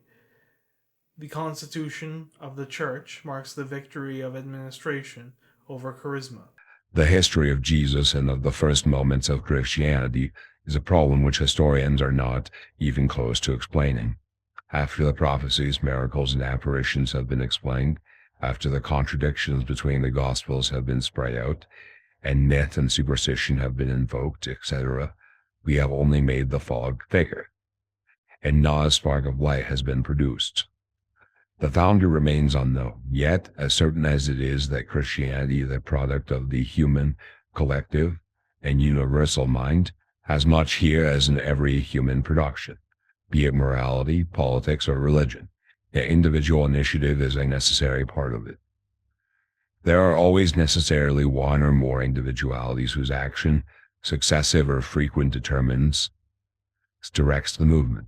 There is no state without a prince, no army without a general, no church without a priest, no philosophy without a philosopher, no teaching without a teacher, no laws without the legislature, no justice without a magistrate. Now we begin to see, as well as we have ever have, what Christianity is. But what about its founder, Jesus?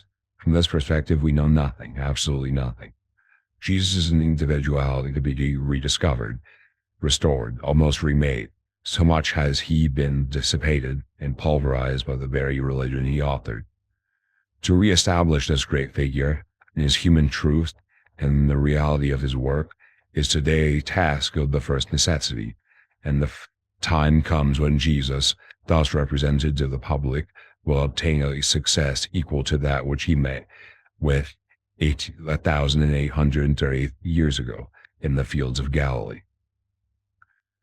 Take away Jesus' miracles, his messiahship, his divinity, all the supernatural prestige, restore to him his true nature, his pure individuality, and he becomes truly miraculous. His public career lasted barely a year. Everything prior is unknown, but fortunately doesn't need to be known. Of his private life, his character, and his individuality, even during his mission, we know nothing, except what is needed to prove that this Jesus was very positively a man, not a god, nor a phantom, nor a creation of legend, a shadow. What is known, not completely but adequately, is his work, at once humanitarian and individual, and it is here that the immense grandeur of the subject is manifest. Show me a moralist who, preaching universal truths, has not vanished beneath these truths. Show me one who has been able to stamp his truth to such an extent with the seal of his individuality. I can think of one, either among the ancient or modern men. Poets, orators, historians, philosophers, artists, warriors, I always find the man more or less effaced, lessened by the things they express. It is quite rare to find the man whose individuality is adequate to the greatness of the truth he proclaims. While the individuality of the writer reduces the ideas can also return the favor. But in Jesus and his teaching, we find both elements on an equal footing. And what is unique, the idea is the greatest that was ever produced, namely, the moral renewal of society. Bossuet equals Kant. Both were equal. But what is it about? Celebrating a man of war, who definitely had many equals.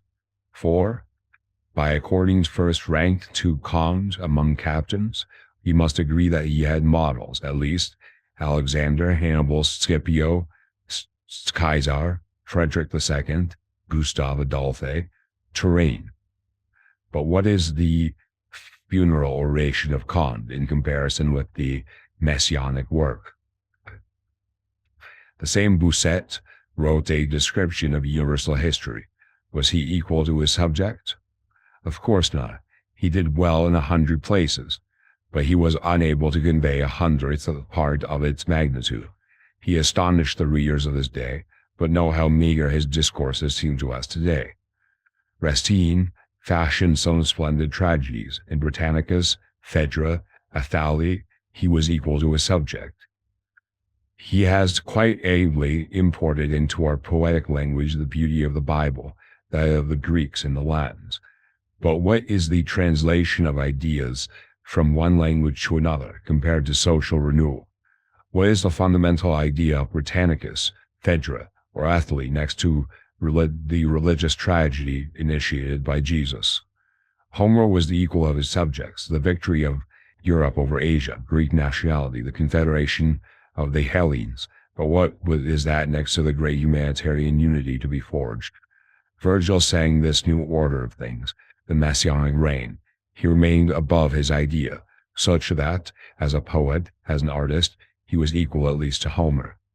With his chisel, Phidias was the equal of the idea of Jupiter and Minerva. But what is the religion of Jupiter and Minerva compared with the religion of the Christ? But here is what doubles our admiration. It was not only by word that Jesus was equal to his ideas, but his life exampled it as well. Show me any moralist his equal in this. Socrates, his idea is far beneath Jesus' elevation. As to his style, his speeches, beyond Plato's contentions, we can see that he was less of a sophist than those he disputed with. He had the simplicity, the power, the penetration of his moral ideals. His life and words are those of a sage, but a sage of common proportions, who does not seem out of reach to us. Jesus is higher than Socrates, and as his ideals will never find an equal. I do not hesitate to say that his individuality is unrivaled, his genius, his words, unrivaled. Such a thing could not have happened twice in human history. And if we could find an individual capable of realizing himself by conscience and by word, such an elevated ideal, this realization could not last long, nor could this individual maintain such a rule for very long, nor could his contemporary society, as it is now constituted, could not bear him. The brevity of the career of Jesus and his abrupt downfall and death are the natural consequences of the phenomenon that was manifest in his person. But every man is weak, every man must bow at some point. The strongest oak, the most solid structure will, over time, and under sufficiently forceful attack, break and collapse, like a reel, like an anthill. There is no power that cannot be conquered by another one. Where then did Jesus fail? Precisely where he had to fail. He flew too high, he went too fast and too far, he plowed ahead too far, too low to be understood, followed, and not to be immediately smashed. Jesus saw his work come to destruction in his own person. He thought all was lost. He fell into despair and desolation. In Gethsemane, on the cross, his pain responded to the sadness of all life. His discouragement, his sense of abandonment, is immense. This is why the death of Jesus was the most painful of deaths, not by the physical torment, which is here but a secondary item, but by the crushing of his spirit. The death of Socrates was impressive, but he was surrounded by consolation. Every hope, he left Plato a complete school. He had fulfilled his work, and he was 70 years old. He died at a ripe age. Proudhon begins by demolishing conventional approaches to research on Jesus. Traditional theology fails by accepting supernatural claims. Rationalist criticism fails by merely cataloging contradictions. And mythic theories fail by dissolving the individual into collective consciousness. He identifies a core problem. We have only made the fog thicker. All existing methods share the fatal flaw of ignoring the dialectical relationship between individual agency and collective movement that defines authentic historical transformation. Proudhon develops a materialist theory of charismatic leadership. Social change requires both collective consciousness and individual initiative. The greatest revolutionaries become victims of their own success as the movements institutionalize. Jesus represents the ultimate case where the founder is dissipated and pulverized by the very religion he authored. Proudhon's analysis anticipates Max Weber's charisma/routinization dialectic but with a crucial anarchist twist. The process isn't neutral, but inherently distortive.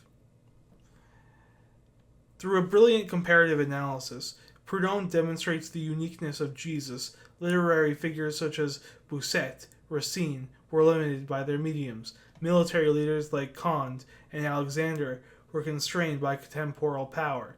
Philosophers like Socrates lacked social transformative capacity. Artists like Phidias were bound by mythological frameworks. Jesus, however, alone combined perfect adequacy between message and messenger, unprecedented moral content, and existential embodiment of his ideals. Proudhon's tragic conclusion regarding the necessary failure of radical virtue contains profound historical materialism. Society's structural limitations make sustained moral genius impossible. The brief ministry of Jesus and despairing death reveal the absolute limits of individual agency. The crucifixion symbolizes how all radical truth-tellers must be smashed by existing power structures.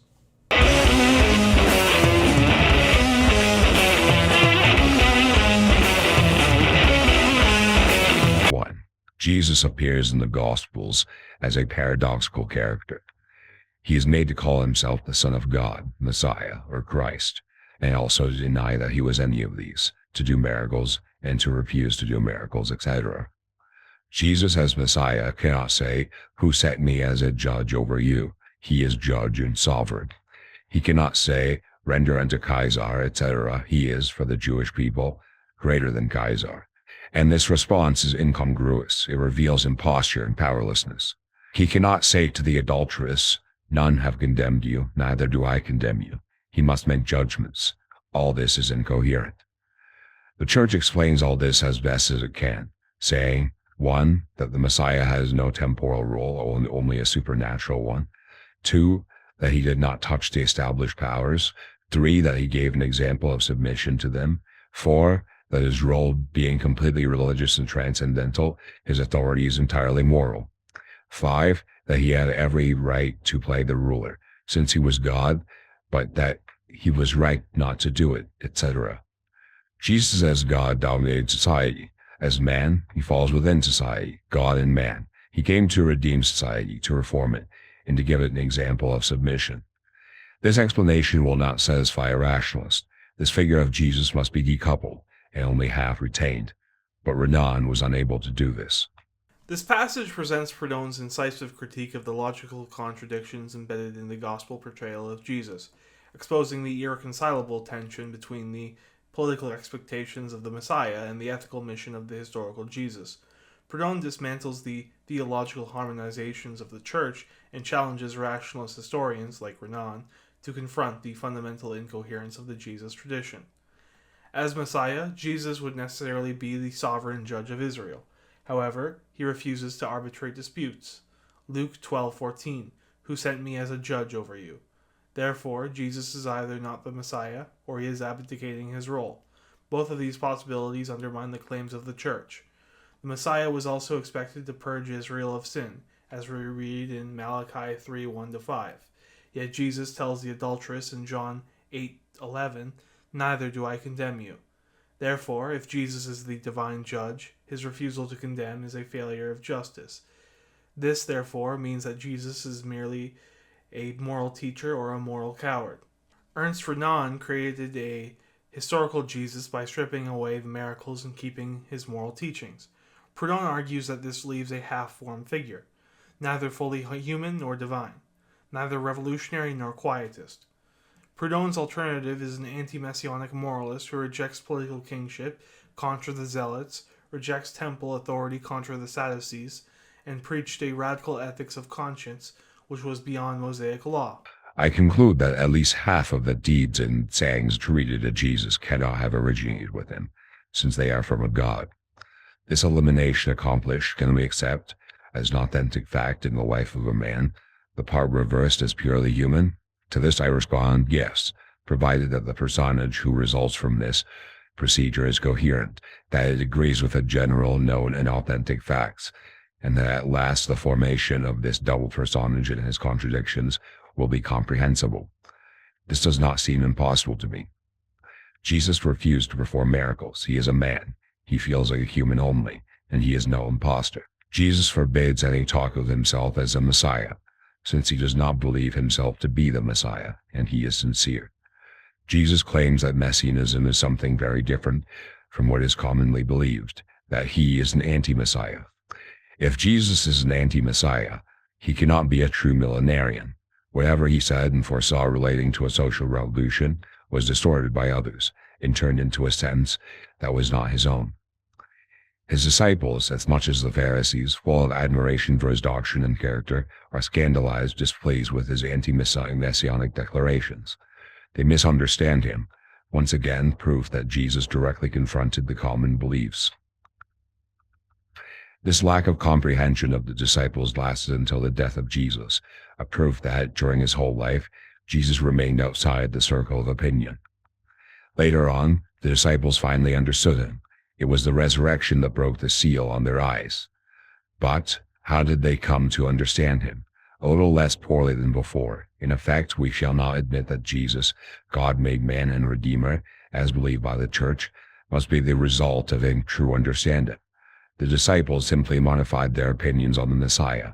They never understood Jesus, who, as a true, authentic man, whose father, mother, brothers, profession, and birthplace were familiar to all, and could somehow become, by the stupidity of his own apostles, a myth. Jesus had often bemoaned the powerlessness of his apostles to properly understand him. Hard-headed, he called them. So, we have his own testimony here. The stubbornness of his disciples in taking things askew gave him no end of despair and bitterness. This explains his sorrow. Will the people then forever wallow in superstition and misery? He asked himself. On the cross, Jesus said, "They know not what they do." This only makes sense as to the saying of a God, a divine Messiah, or that of a moralist and anti-Messiah. But assuming a messianic belief, the Jews, convinced that Jesus was an interloper, and knew perfectly well what they were doing. Jesus died without having been understood, and to date, he is yet to be understood. This passage presents Proudhon's radical hermeneutic for reconstructing the historical Jesus, one that strips away theological accretions to reveal a moral revolutionary whose message was systematically distorted by his own followers. Proudhon's analysis operates on three levels: textual criticism, which separates the historical Jesus from divine myth-making; psychological realism explains why Jesus was misunderstood; political theology exposes how revolutionary ideas are co-opted by institutional power. Proudhon begins with a demystifying scalpel, which divides the gospel material into two irreconcilable categories. The divine Jesus is the one regarded as ahistorical. The miracles, the supernatural claims, and messianic titles are later theological inventions. These elements reflect the Church's deification process and not the historical man. The human Jesus is the one regarded as authentic. Only the sayings and acts that are psychologically coherent and socially plausible are accepted here. The key criteria here are internal consistency, alignment with first-century Jewish reform movements, and a rejection of political messianism. This establishes Proudhon's razor, If an action or saying requires supernatural explanation, it did not originate with Jesus. Proudhon traces how Jesus' message was corrupted after his death. The disciples, unable to accept the anti-messianism of Jesus, reinvented him as either a divine sacrifice or a triumphant Christ. The institutional church completed this distortion as they turned him into a metaphysical god, per the Nicene Creed, and a tool of imperial power per the Constantinian shift. True Christianity, which was a moral revolution, was buried under dogma. The doubts caused by the Gospel's narrative come from the fact that they seem to be consciously trying to make the reader believe in his death, the better to afterward establish his resurrection. What, then, was the meaning of the Jesus movement? It was to liberate the Hebrews, the race of Israel, from sacerdotal tyranny, from Pharisaic hypocrisy, from messianic fantasies, and thereby to save it from the perils of a war against Rome, to give it a better future through morality and justice. Jesus steered clear of religious dogmatism. By and large, he acquiesced in the popular religion. In Moses and the prophets, he made fun of the minutiae of contemporary forms of worship. He preferred a simplification, but as a realist and an all-around pragmatist, he avoided mysticism. He permits faith in the resurrection, which is only one more way of thinking about the immortality of the soul. Providence, future punishments and rewards, and the goodness of God the Father of mankind. This is the whole package. He based himself on these beliefs and made them the foundation of his message. Did Jesus belong to an Essene community? There is no reason to believe this. Was he affiliated with them? Nothing forbids believing this. He was an artisan, a joiner, a carpenter, a profession that requires brains. I note, however, that in his parables we find no comparison borrowed from this profession. Did he avoid mentioning his former profession? I only see in this a sign of common sense, and a precaution taken for his personal dignity. He suffered plenty of scorn from all sides. Proudhon begins by highlighting the literary artifice of the Passion narratives.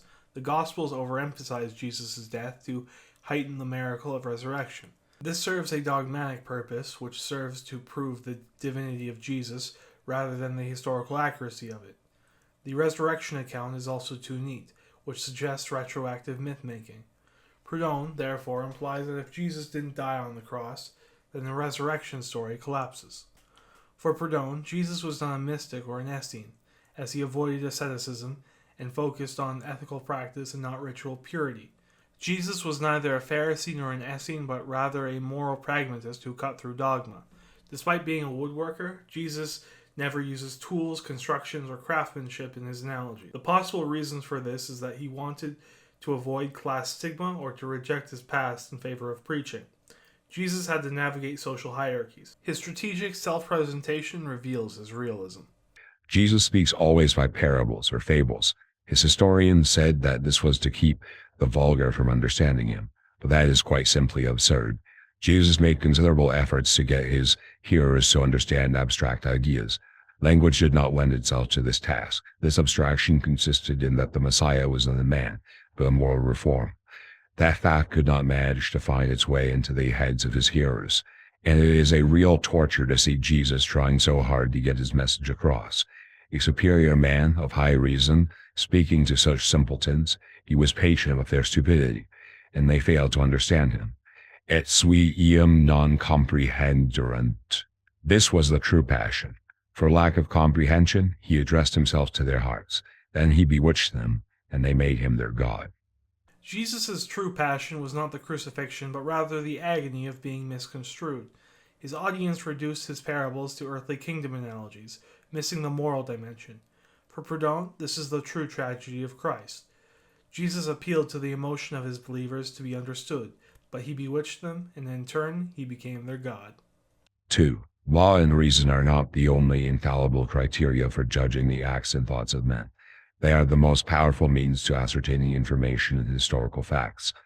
In effect, reason and justice are simultaneously the basis and the motor of society. It is governed by them in its general movements. It is towards them that its institutions point. It is from them that all practical and historical philosophy is deduced. According to circumstances, a fact, an opinion, a thought is thus more or less probable, as it agrees with reason and law, as also, in other circumstances, as they apart from these or keep a certain distance from them. Thus, Jesus should be praised or blamed as he approaches or departs from pure justice and reason. No idealism can justify them. Seeking, first of all, the sources of the rational and correct ideas that he professed, separating out the illusions, calculating the powers of each, and calculating the probability of the course followed and of the events that unfolded. To these rules we should, avoiding the biases of normal criticism, add the following. A. When we find a contradiction, it originated either with the writer, the subject, or the events themselves, as we find reason to attribute them to each. In the first case, one of these two propositions must be excluded. In the second, the protagonist becomes reprehensible. In the third, since facts do not lie, the contradiction indicates a reversal. B. The logical totality of facts and testimonies is the criterion that decides, in the final analysis, the value of each detail and witness. C. In the appreciation of facts, ideas, and people, justice is the ultimate factor in judgment. Everything lacking it is dubious. Everything done against it is damnable. D. Idealism, either religious or aesthetic, is auxiliary to reason and law. It cannot claim to take their place. Less still can it override them. Law alone is the gauge of the morality of acts, just as conscience is that of the value of the individual. By consequence, all that is done in the name of and in virtue of justice should be reputed to be good, a sign of virtue and character. All that is done in the name and in virtue of ideals only, taken as a preponderant principle, is wicked by nature, inducing immorality, deception, dishonor, and ruin. Proudhon establishes two foundational principles: that acts must be judged by whether they advance equity and freedom, that societies evolve through a rational development, not through divine providence or abstract idealism. The key implication here is that Jesus or any historical figure must be assessed not by theological standards, but by whether their actions promoted justice and reason. Proudhon then outlines a rigorous anti-idealist methodology. Contradictions reveal distortions. If the subject is contradictory, then the subject is flawed. If events are contradictory, then it indicates a historical rupture. Logical totality over isolated details. No single testimony is conclusive. Only the aggregate pattern matters.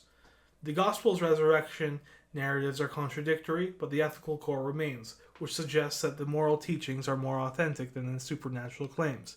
Justice is the final arbiter.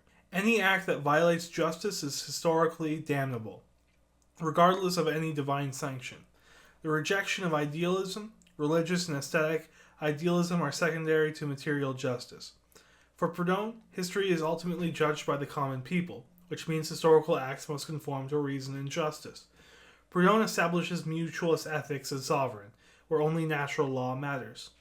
This can be viewed as a primitive historical materialism which puts reason and justice as the motor of historical development, as opposed to the forces of production and material relations. You observe in second place that to discover the truth of the content of the Gospels, all the philological work has already been done. It has been toiled on since the redaction of the Gospels themselves. Church fathers, doctors, heretics, etc. have built up commentaries. Study has been redoubled since the Reformation. Philosophy itself intervened, and 40 years later, with great philosophical erudition, it has toiled away to the last tilde. So the materials are there. We possess them. The remaining task is to report the facts and work with common sense, according to its rules. And these rules are simple. Since the issue is knowing which philosophical and historical conclusions to adhere to outside of the Christian faith. 1. Every prediction of event that was fulfilled after the death of Jesus and attributed to him is apocrypha, interpolation.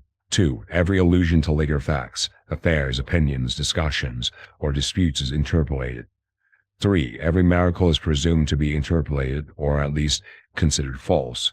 We always allow that Jesus could have, according to universal practice, tried to heal by means of some kind of magnetism, but this was a custom of the times that has to be taken into account. 4. Every revelation, apparition is false. 5. Every accommodation of the Old Testament, every imitation of the same, having for its goal to prove the messiahship of Jesus, or to glorify his person, is interpolated. 6. Every historical or dogmatic contradiction presupposes a divergence between the real protagonist and the narrators. If it is proved that the contradiction is in the actions of the master, it pertains to him. On the contrary, the history should be rectified to read in the opposite sense. 7. Applying a severe logic to these data. And, by following these rules, we conclude that Jesus, having taken up the work of John, both baptizer and messianic proclaimer, set himself up as a socialist innovator like him, but did not accept the belief in the Messiah.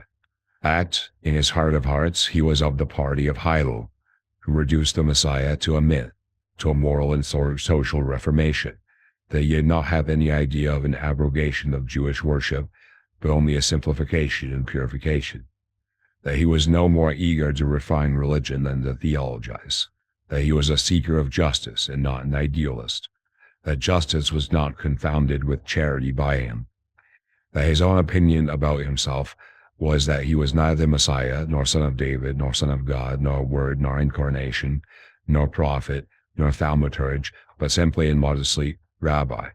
That, in his vocabulary, the Heavenly Father is the conscience. That his plan, simple as it was to engage in moralist preaching, to detach the people from the priesthood, from Phariseeism, from the scribes, and messianism itself. Consequently, not to get mixed up with any hostility with Rome, and to expect everything from the passage of time. But Jesus either couldn't or didn't know how to follow this plan. Hence his faults and his downfall. The flaws of Jesus were serious ones. He equivocated about the kingdom of God. He equivocated about miracles. He equivocated about messianism. He equivocated about his own revelations. He equivocated about Rome regarding taxation. He equivocated about the perseverance or the abrogation of the law. All his preaching is a perpetual equivocation. Even his death is an equivocation. Proudhon establishes an empirical criterion to filter out later theological interpolations. Fulfilled prophecies are apocryphal. Any prediction that was fulfilled after the death of Jesus is likely a later addition. In the service of an agenda, allusions to later events are likely interpolated as they are references to post-Jesus developments. Supernatural acts are legendary accretions, though Proudhon allows that Jesus may have practiced a healing magnetism. Visions and apparitions are fabricated. Old Testament proof texting is interpolated. Passages where Jesus fulfills messianic prophecies are theological propaganda. Contradictions are either the fault of Jesus or are editorial mistakes. Proudhon believes that by applying these rules without a theological bias, we can yield a historical figure. What we get is a Hillelite anti-messianist, the Hilo school seeing the Messiah as a symbol of moral renewal rather than a person.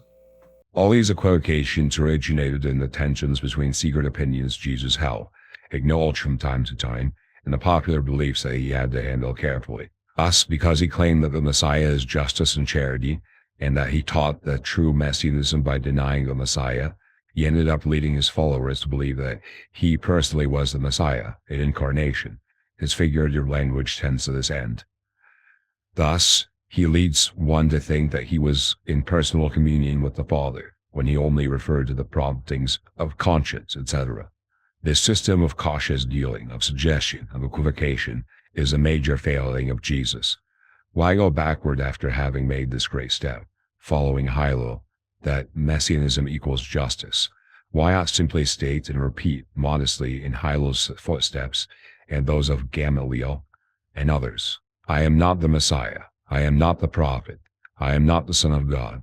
I am a rabbi, a man like you, one of your brothers, who teaches you only what he himself has learned. The Messiah is only charity and justice. As for prophets, there will be no more of them. John was the last one. A son of God, we are all his children, to the degree to which, and on the condition that we do what is right. Those who do evil are the sons of the devil. This would have been clearer, loftier, and more original than to tread this vulgar path, already discredited, of messianism. Had he said this, he would have been blameless. He would have been sheltered from all criticism.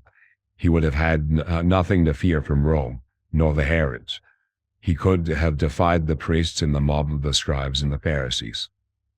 Thereby, finally, He would have restored this fanatical people by giving it this new spectacle of a mere rabbi, whose words and deeds surpassed those of all the messiahs. He would have saved this people from its frenzies and maintained its nationality. Instead of such a simple, pure, and blameless role carried by some mental passion, an exaltation of his temperament, or even a weakness in character, Jesus cast himself into a false, unsavory, fruitless, and catastrophic path. Instead of mere social reform, he pressed on to an impossible revolutionary movement.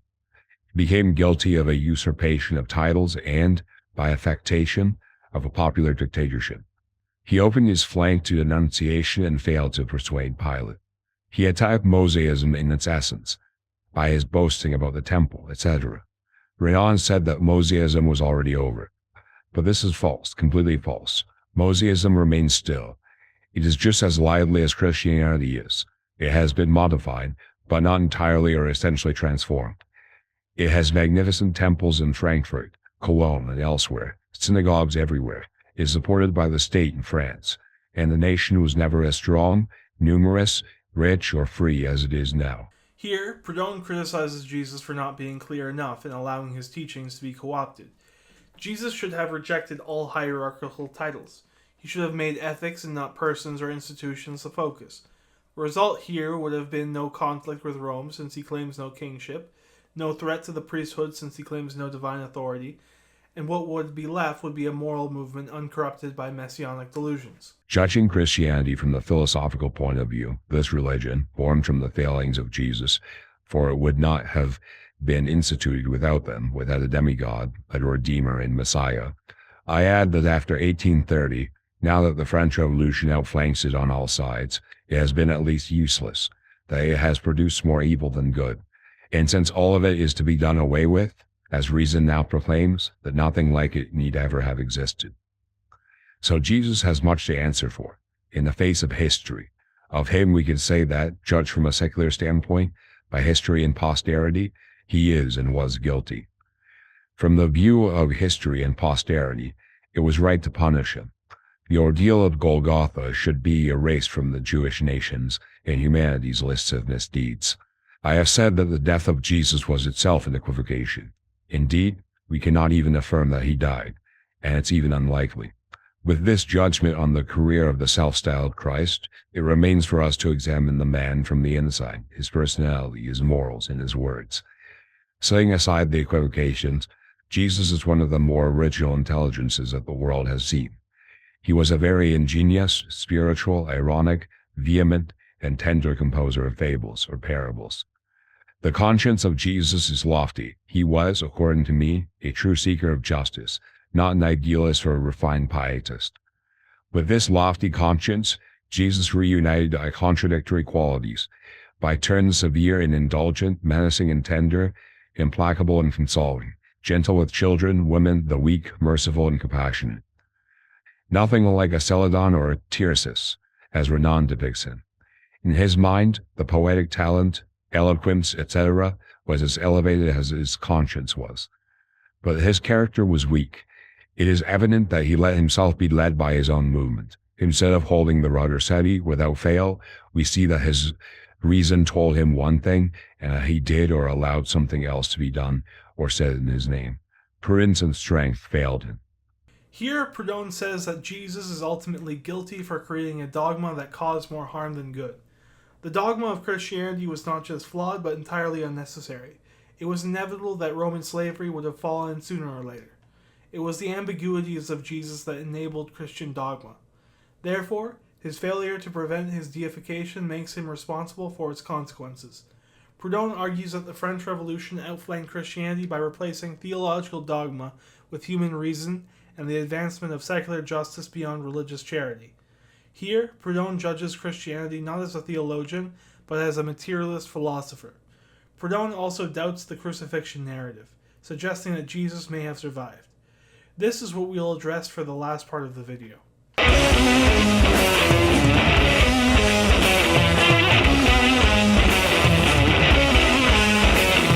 Strauss has quite rightly shown that Jesus had to be resurrected because he was the Christ.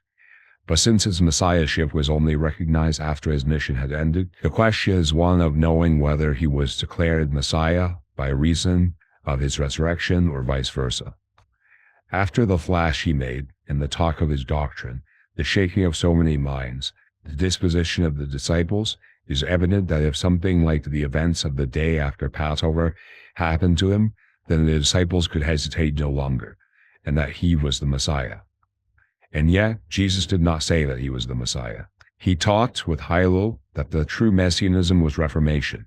It was only by a figure of speech that he himself could be called the Messiah. But this figure of speech must have been taken literally, for that all it took was to be convinced, in one way or another, that everything in the tradition was figurative, so that realism here was a figure, and the figure was realism. Following this system of interpretation, Jesus, the announcer of the true messianism, became the true Messiah himself. Early on, there were some who considered him as such, and among these, many of the disciples, whatever they said, after their persistent incredulity, which we shouldn't take too seriously. In the flurry of unfolding events, no doubt the crucifixion would not do away with these. Neither faith nor hope remained. But their master crucified, the evidence of the senses was the strongest factor. They believed the Reformation was lost. It's well known how ardently famous men, when death strikes them, are, so to speak, recalled from the grave. People have believed in the return of Barbarossa, Nero, Demetrius, the son of Louis XVI, Bonaparte. How many wives, mothers, having learned of the death of a loved one, believed they saw them coming back? What must the disciples have felt upon hearing this news? The body is no longer in the tomb. How eagerly we would latch on to the faintest ray of hope. But what would they become when they learned that he had been seen? All no doubt would cry out, "That is not possible." But this exclamation was only an expression of hope, of the most burning desire that the thing really should be true. They believed with all their hearts, even while saying with their lips that they did not believe it. And the story of St. Thomas is so unlike human nature, against the grain of the human heart, that I would almost prefer to believe in a true resurrection than in this cold, arrogant, and contemptuous incredulity of the disciples. And if such a hope could be satisfied, we can imagine the result. Jesus was decidedly the true Messiah. It was now only a matter of gathering the proofs and wrapping these proofs around the very fact of the resurrection, of which the 12 apostles, many women and others, vouched for personally. So let's find out whether this event, so ardently hoped for, was a reality. 1. Here I begin by posing, contra Strauss, the need for such a thing, to enable the continuation of the evangelical mission. With Jesus struck down, all is as good as over. There was no need to mention the idea, so strongly inculcated, that the Messiah would not die, which could only lend credence to the idea that Jesus, as great a prophet as he was no more the Messiah than was John the Baptist. With Jesus truly dead, it was all over. Nobody would pick up on the idea of a resurrected Messiah merely on pretext of fulfilling the scriptures. But the execution of Jesus finished nothing. On the contrary, it was after his execution that everything started again, and even better things. Therefore, he was not dead. No doubt, Messianism didn't focus on the person of Jesus. It was seen through Theudius, Judas, Bar Kokhba, and others. But there is an opinion that focused on his person and his teaching, which was that the Messiah was something else entirely than what the common man imagined it was, and the death of Jesus completely annihilated his opinion. David Strauss argued that the resurrection was a mythological necessity. Since Jesus was the Christ, he had to rise. But this is circular logic. So Proudhon reverses this. Messiahship was invented after the fact. The disciples who were traumatized by his crucifixion retroactively made him the Messiah to justify their continued movement. Jesus, the announcer of the true messianism, became the true Messiah himself. Proudhon compares the resurrection belief to other historical cases of mass delusion, such as Barbarossa's return, Napoleon's resurrection myths of the Bonapartist cults, and grieving families hallucinating lost loved ones. The gospel tale of Thomas refusing to believe his resurrection is psychologically false. In reality, the disciples wanted to believe so badly that they convinced themselves. Therefore, if Jesus did die, his resurrection was not a miracle, but a collective coping mechanism. The execution finished nothing. If Jesus had truly died, then his movement would have collapsed completely. Instead, Christianity grew stronger after the crucifixion, which suggests that he was still alive. Proudhon outlines a medical and historical likelihood of survival. The Roman crucifixions did not always kill quickly, as sometimes victims survived for days. John 19:31-34 reveals Jesus was taken down only after a few hours. Therefore, the idea that Jesus was revived in the tomb was plausible even in antiquity. Proudhon's verdict is that the resurrection was not a lie, but a misinterpretation of a natural event. Jesus likely survived, preached briefly in secret, and then disappeared, allowing the myth to grow. 2. To this argument of necessity, I immediately add another. It is the fact that everyone in the 1st and 2nd centuries believed in Jesus Christ because he was resurrected, and that without this consecration of a return to life, his name would have fallen into disuse, and his church would not have been founded. Assuredly, I would not say that, because the founders accepted the resurrection of their master, that he was therefore brought back to life, nor I would rather say that the doctrine of messianism clung to his person in such a way that, when he was gone, the doctrine would perish, with him returning to life. On the contrary, the doctrine would be vindicated, and its author, ipso facto, declared himself as the Christ. I claim that this is what was at the back of everybody's mind, and the unanimity of this belief reducing the likelihood of collusion. It follows that the succeeding events were not the product of any fraudulent speculation or sectarian enterprise. This would have been impossible. In 2 words, the apotheosis of Jesus, newly declared as an effect without a cause, demonstrates his resurrection, save for the required explanation of the meaning of this word, to resurrect. A thunderbolt was needed. A wonder, in short, extraordinary phenomenon, to rally the party of Jesus, that is to say, not that this fact did happen, the party was rallied, but rather that, since the party was in fact rallied, we must deduce the presence of some cause, a fact or extraordinary motivation, to force this restoration to happen. This fact is, I think, quite simply that Jesus did not die from his execution. On this subject I must explain 2 things. 1, the proofs or conjectures that authorize me to believe that he did not die. 2, the extent of this event, which in any other case would have only led to a note from a doctor in such circumstances. Proudhon observes that early Christian belief hinged entirely on the resurrection. The teachings of Jesus would have likely faded after his execution, but the doctrine of messianism needed a validation. Only a return from death could prove Jesus was the Christ. The resurrection was not a calculated fraud, but a collective psychological response to existential despair. The circumstances that authorize me to believe that death did not follow this crucifixion are: 1, the marked figure of Pilate, who, informed about the extent of Galilean messianism, was able to find in it, as with Paul later on, only something favorable to Roman domination, and consequently would not have been very concerned about the details of the execution. The detail into which the gospel writers entered about his execution, and which have been consciously exaggerated and rendered atrocious, as people do when they are depicting past dangers in hindsight. 3, the asphyxiation of Jesus, caused by the aromatic drink. This spared him the physical suffering on the cross, and by dulling his senses saved his life. 4, how quickly he was taken down from the cross, about 6 hours, 3 according to Strauss, maybe less, after having been crucified. 5, the condescension with which he was immediately handed over to Joseph of Arimathea, who claimed him. 6, the entombment in a new sepulchre, in an enclosed plot. Circumstances such as the stab by a lance, the embalming, the guards, etc., all concocted. 7, the message given to the apostles by the intervention of the woman to go to Galilee, where Jesus showed himself to the 12. 8, the immediate renewal of the mission on a fresh basis. 9, the drinking of a stupefying drink, according to John. On top of these reasons, we must add a multitude of passages which, from near or far, suddenly make sense in this hypothesis. 10, the astonishment of Pilate upon learning of his death. 11, a resurrection without witnesses. The thing was not to be divulged. The lance in Jesus' side, according to John, it is false that his legs were broken. 12, the disappearance of the body. 13, discretion in the appearances. The behavior of Jesus and his apostles after the resurrection. 14. Jesus sends the Spirit to his apostles. He recruits Paul. He organizes the mission to the Gentiles. In a word, he governs the church while remaining completely hidden. The more Jesus tries to hide, the more his role was enlarged. He had to hide himself and truly vanish. We have to carefully re-examine all the events in this narrative.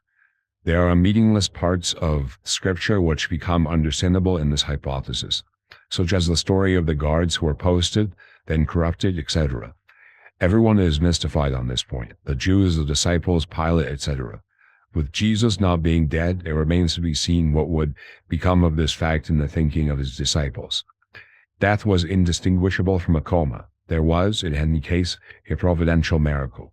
The hand of God had preserved and saved him. This wasn't without good reasons. Proudhon outlines 4 categories to believe that Jesus survived the crucifixion. The first are political, such as Pilate's favor, who as governor of Judea saw Jesus as harmless. There is also the privilege of Joseph of Arimathea, a wealthy supporter who quickly secured the body of Jesus, which suggests a prearranged leniency. The second are the medical anomalies. The crucifixion was short, making the rapid expiration of Jesus suspicious. He took an asphyxiating drink, which probably induced a coma, reducing his pain and slowing his metabolism.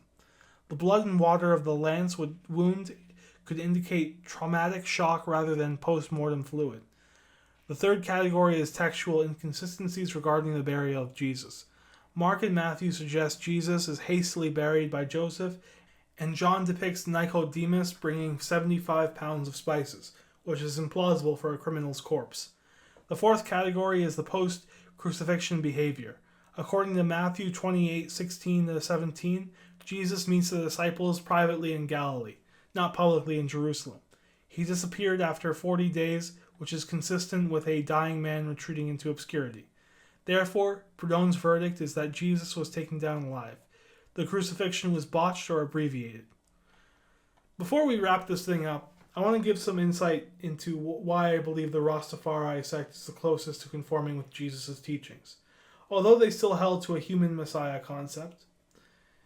While the Rastas literally believed in a human Messiah, they believed that Jesus was merely the first incarnation of the Messiah, an incomplete one. For them, Jesus was a prophet of Jah, and that Haile Selassie was the full manifestation of Jah. But making the Messiah a living, actual human in the modern day liberates them from apocalyptic messianism in a way. The Rastas aren't still waiting for the second coming, as to them it already happened and when. This allowed the sect to focus on the decentralized moral reform movement of Jesus, which was his core facet. So while Rastafarianism still falls into the messianist trap of early Christianity, and Christianity in general, it certainly is closer to Jesus with its tenets of moral reform. The black nationalist movement from which Rastafari emerged from also closely recreates the conditions from which Christianity emerged, which were imperial occupation and universalized oppression by imperialism. So big up Jah Rastafari. Now we are at the end of the video.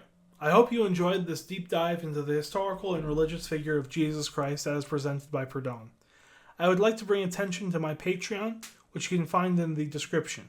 Becoming a member will grant you early access to future content, exclusive downloads, and free access to the translation of the Misdeeds of the Intellectuals, which will be coming out by the end of September. There are $5, $10, and $25 tiers, with $10 and $25 granting you access to a private Discord community. So I hope you look forward to my future content, and peace out.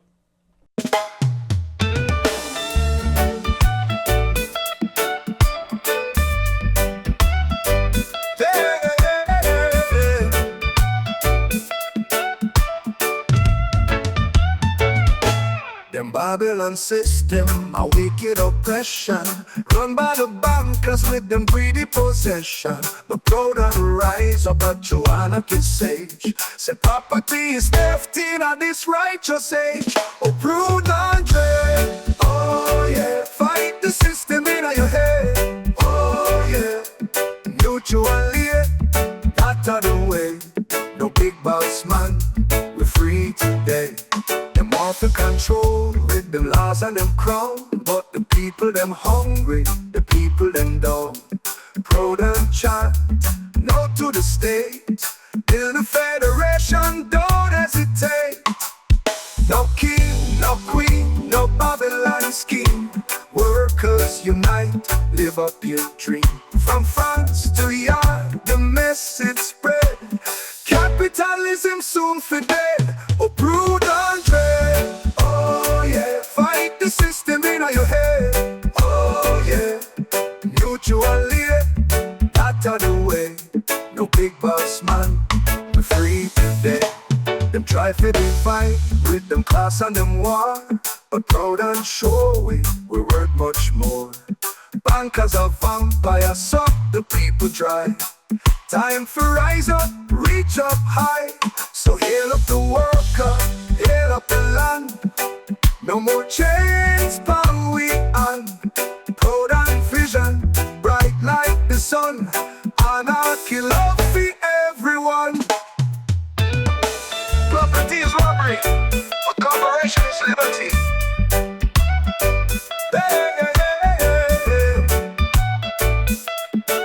Hey, sun's shining out in here.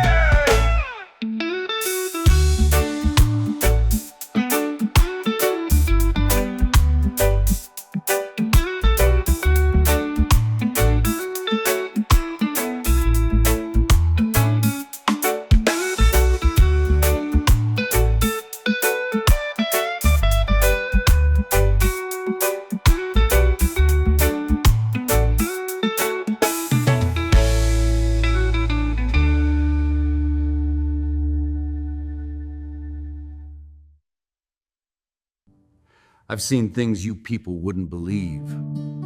Attack ships on fire off the shoulder of Orion.